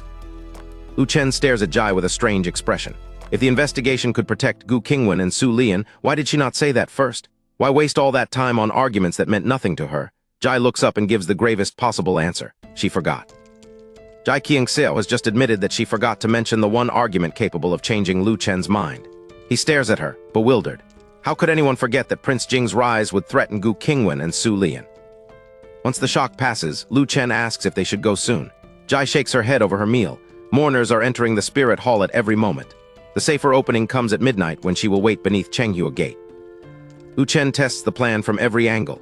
His part sounds simple: prick the late emperor's throat, draw enough blood to identify the poison, and leave everything afterward to Jai. It helps the two women he cares about and should not expose him to trouble. Yet one detail keeps bothering him: the people in charge. Jai abruptly adds another condition: Gu Qingwan and Su Lian must not know. Lu Chen immediately asks why. Jai, having finished her half portion, turns toward him, but instead of answering, she asks whether he has any more chicken. Once fed again, Jai explains that Gu Qingwan and Su Lian dote on Lu Chen too much. If they learn he intends to tamper with the late emperor's body, they may refuse to let him take the risk. Lu Chen cannot dismiss that reading. Concealment may be the only way the useful plan survives. Lingyan understands exactly what Lu Chen is thinking and quietly weighs whether to inform the old ancestor. Jai glances over and asks, in the same faint voice, whether they should kill her to silence her. Both listeners freeze. Lingyan eventually agrees to keep quiet, not from fear, but because her own judgment says the plan is best. Near noon, Lu Chen gathers the soaked glutinous rice and marinated raw meat, then leaves the remaining chicken with Jai and Ling Lan. Ling Lan sweetly thanks her departing brother and sister. Jai never even turns around. Her farewell is only a final reminder: midnight beneath Chenghua Gate. By the time Lu Chen and Lingyan reach their palace residence, Gu Qingwan and Su Lian are already back. Both women greet him with smiles and ask where he went to play for so long. Their warmth immediately proves Jai's point. These are precisely the people most likely to forbid his midnight risk. Lu Chen does not blush or hesitate. He places the beggar's chicken on the table and says he suddenly remembered a dish, so he ran outside the city to make it for them. The explanation is plausible because the gift is real. The same meal that won over Jai now conceals his agreement with her. As the conversation turns back to Lu Chen and Su Lian's unfinished musical undertaking, he sees no reason they cannot continue inside the residence. If the sound is the problem, he suggests surrounding them with a spiritual energy barrier so no one else can hear. Gu looks away, her face turning rosy. The late emperor once treated Qiansheng Mountain kindly, she explains. During his funeral, she cannot bring herself to do that sort of thing inside his palace, even if a barrier would hide every sound. Her refusal is not aimed at Lu Chen. It is an act of respect. Lu Chen accepts the objection and proposes going outside the city instead. He remembers the beautiful mountains, clear water, and numerous little woods around the place where he cooked. Would one of those secluded spots satisfy her? The rosy color on Su's face spreads all the way down her elegant neck. Stammering now, Su asks him to wait a few days. There are still funeral obligations to handle. Lu Chen studies her answer, then agrees without pressing further. The music is nearly complete, he thinks, so there is no need to rush. He does not realize that Su's delay has nothing to do with unfinished work. In truth, Su Lian has known the music's ending perfectly for 2 or 3 days. Once Lu Chen supplied the beginning, the forgotten melody returned like an old song rushing back into memory. She's entirely willing to honor her promise. She delays because finishing the piece might also finish his reason to seek her out every day. Su lowers her head over the zongzi, trapped in an emotion she cannot name. Lu Chen suddenly leans his face into her field of view, mysterious and intensely curious. Without any warning, he asks, "Sister, do you have a tale?" The answer to Lu Chen's abrupt question arrives before Su Lian can form a sentence. She shoots to her feet, her world-toppling face turning as red as an apple. The zongzi slips from her hand. All she can manage is a flustered, broken question. What exactly does he intend to do? Lu Chen, that reaction settles everything. There really is a tale. Excitement replaces caution, and he asks his sister to let him see it. The entire courtyard stares. Su can barely protest that something like that cannot simply be shown to another person, but Lu Chen bargains with complete sincerity. Only one look, no touching, and surely their relationship is not casual. Who finally admits that even little brother cannot see it whenever he pleases. It must be on a special day. The phrase only makes Lu Chen more curious. He has spent 10 years learning human affairs, not the private customs of the Fox tribe, so he immediately asks which day she means. Before Su can answer, pain catches him sharply by the ear and ends the interrogation. At midnight, Lu Chen slips from his room and closes the door without a sound. Only a few lamps glow in Su Lian's and Gu Qingwan's rooms, so he assumes both women have returned to cultivate. He tiptoes beyond the courtyard, ready to reach Chenghua Gate, then stops dead. This is an actual imperial palace, not a tourist site with helpful signs. He has no idea where the gate is. Soft voice behind Lu Chen points out the way. He turns to find Jai Qingxia waiting beneath the hazy moon, her thin veil back in place and her presence more mysterious than ever. Lu Chen instantly raises a finger to his lips, terrified that his old ancestor or sister Su might hear. Jai simply turns and starts walking. They cannot hear, she says. Following her, Lu Chen remembers that the absent-minded woman beside him is still a terrifyingly powerful true immortal. Even so, he asks whether Gu Qingwan or Su Lian might already have detected his escape. Jai explains the palace rule. Nobody may scout within these grounds using divine sense. Unless someone physically heard or saw him, he remains undiscovered. Lu Chen can finally breathe again. Two walk with little conversation. Jai is naturally quiet, and Lu Chen has learned that speaking with her can become exhausting. Yet the silence eventually turns toward the people he treats differently. Gu Qingwan and Su Lian may not have solved his problems for him. If anything, he is usually the one helping them. But that is irrelevant. He calls them family. Jai stops and asks the simplest possible question. What is family? Lu Chen considers it seriously. Family is a special existence, he says, a kind of spiritual solace. When a person is tired, exhausted, or irritable, merely seeing someone dear can make the tension disappear. Then he notices Jai's unchanged expression and realizes his examples may be useless to someone who might never feel tired or irritated. Lu Chen tries again. Gu Qingwan and Su Lian are simply very special existences in his heart. He searches for a better way to describe the feeling, but Jai has already turned forward. She understands. Ling Lan is that person for her. Lu Chen is left staring after the true immortal, indignant that she reached her answer before he could even finish speaking. Midnight walk ends at the spirit hall. The daytime crowd of princes and ministers is gone, but eunuchs and maids still guard the funeral chamber. Then Ling Lan calls every attendant outside, solemnly claiming she has instructions for them and warning them not to let her imperial father catch a draft. Inside, Jai Qingxiao lowers the coffin and Lu Chen lifts the gold-threaded quilt. The human emperor lies in dragon robes, his complexion waxy yellow and the smell of death unmistakable. Lu Chen knows he could defeat any corpse that moved. Unfortunately, strength does nothing to erase years of horror movie instincts. Jai quietly asks whether he is afraid. Her sudden voice makes Lu Chen shudder harder than the corpse did. He refuses to let the moment stop him, leans back over the human emperor, and turns nervous imagination into deliberate medical work, inspecting the body before producing a silver needle. Lu Chen collects several drops of the human emperor's blood in a small vial. That is enough. He immediately replaces the gold-threaded quilt, tells Jai they are finished, and hurries back through the side door. Outside, Ling Lan is still lecturing the attendants, her diversion holding perfectly. Lu Chen asks for somewhere completely private and promises a result within moments. Jai leads him to her own deserted palace. The courtyard is dark until one wave of her hand floods the hall with light. Lu Chen sits beneath the small pavilion and pours one drop of blood onto his index finger. Lu Chen rubs the drop across his finger, brings it to his nose, and smells it carefully. Seconds later, he wipes his hand with a silk handkerchief and frowns in thought. Jai suddenly squats directly in front of him, her normally emotionless eyes blinking with such expectation that Lu Chen finally tells her to speak. Jai asks what poison killed the human emperor. Lu Chen corrects the premise. It was not poison at all, but a specially made medicine. The distinction is crucial.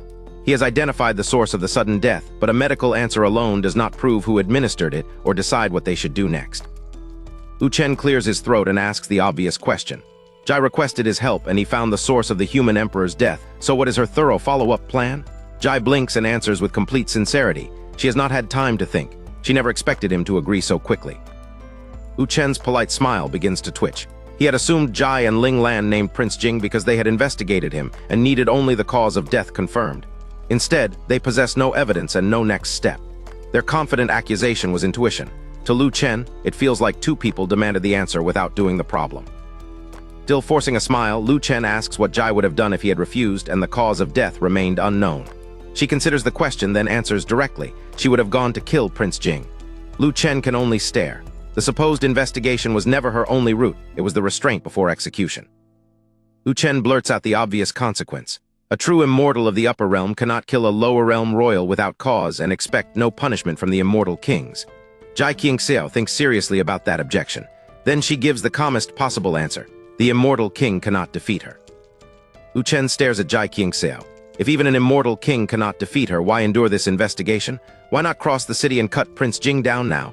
Jai calmly explains the real cost. She would probably be recalled to the upper realm and could no longer protect the imperial clan. Worse, she does not want to return yet. Lu Chen tries to make sense of it. Reaching the upper realm can require tens of thousands of years, yet Gu Qingwan could ascend only to be sent straight back on a 10,000-year protection mission. He privately imagines all the politics behind such a thankless assignment. Whatever Jai's reasons, evidence is clearly the only route that preserves her freedom to stay.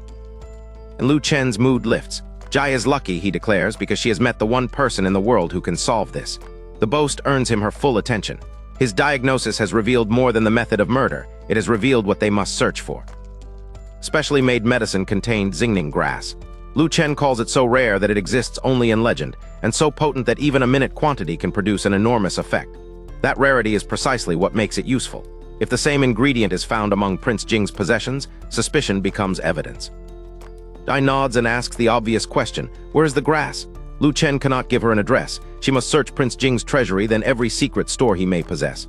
Once she has the grass, she can act and present it when the upper realm demands an explanation. The investigation is now hers. Only then does Lu Chen notice that Jai is still crouching in front of him. It makes him look as though he is bullying her.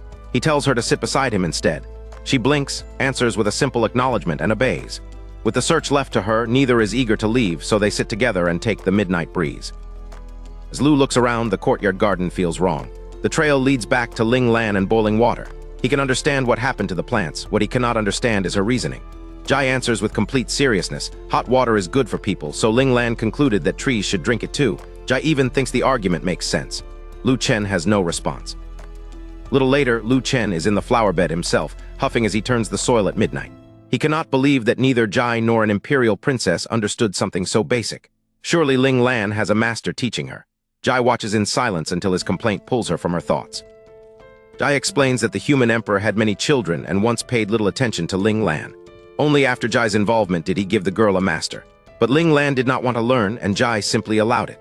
Lu stops working, plants the hoe upright, and turns the full weight of his attention on her. Lu Chen tells Jai that this cannot continue. If Ling Lan is meant to become human emperor, placing someone so detached from reality on the throne could make trillions of lives suffer. She must enter the academy tomorrow instead of following Jai everywhere. Jai gives an airy agreement, so Lu keeps his stern gaze on her until the promise is clear. This is not advice she may quietly forget. Jai Qingxiao has finally agreed to send Ling Lan to the academy. Lu Chen lets out the tension he had been holding.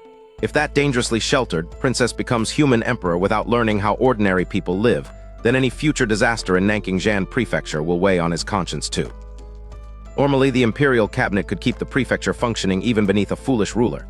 But Ling Lan does not merely lack knowledge, she is detached from reality. If she stubbornly imposes some disastrous idea while Jai supports her, even the cabinet may be unable to stop her. The academy is not optional. Lu Chen begins tilling the soil and setting the plants back in place. At first, he intends to work silently. Then he looks at Jai standing beside him and changes his mind. Ling Lan is not the only person here who needs practical education. He will teach Jai how planting is actually done. Back at the Jade Pool Sacred Land, Lu could scatter seeds across his little vegetable patch without much ceremony. With Jai, he takes no chances. Every depth, placement, and movement is exact. He becomes more serious than ever, pouring everything he learned from Sheneng into a lesson on planting ordinary flowers. When the last plant is settled, Lu straightens and raises an eyebrow. Did she understand all of that? Jai nods with complete seriousness. She understood. Lu accepts the answer. He gives her the next simple task, water the plants, and casually demonstrates with his own ladle before following her toward the vat. Jai scoops up a ladleful, but instead of turning toward the flowers, she pauses. Her jade-like free hand unties the thin veil she has worn through the night. Then she raises the ladle, parts her red lips, and calmly begins drinking the courtyard's collected rainwater. Lu freezes. What is she doing? Before Jai can take another drink, he lunges in and snatches away the ladle. Jai's usually blank face shows a trace of confusion. She answers the obvious. She is drinking water. Then, with perfect sincerity, she asks whether Lu wants some too. Lu finally blurts out that the vat contains dirty rainwater. She could get sick. Worse, she was the one who claimed people should drink hot water. Jai blinks and begins explaining that she has already ascended to sainthood. Illness cannot threaten her. To her, that settles the matter completely. Lu cuts her off. Whether the water can make a saint sick is not the point. People simply should not drink from a courtyard vat. Jai asks why. Lu struggles for an explanation she will accept, then falls back on authority. No means no. This time, she is not allowed to keep asking why. Lu tells Jai to fetch drinking water elsewhere. He considers the well, hesitates, and rejects that too as potentially unclean. Instead, she must return to the place where they ate beggar's chicken and fill a bucket from the mountain spring. Jai obeys, and clean spring water replaces the vat water. Even with clean spring water, Lu insists on boiling it before drinking. Jai cannot see why that differs from giving hot water to a tree. Lu answers with sudden grandeur. It is completely different. This is a high-end question involving human evolution. The solemn phrasing immediately captures Jai's curiosity. Lu explains that, where he came from, humans may once have been primates. One monkey learned to use fire, and over time monkeys became human beings. Jai blinks. Humans were monkeys.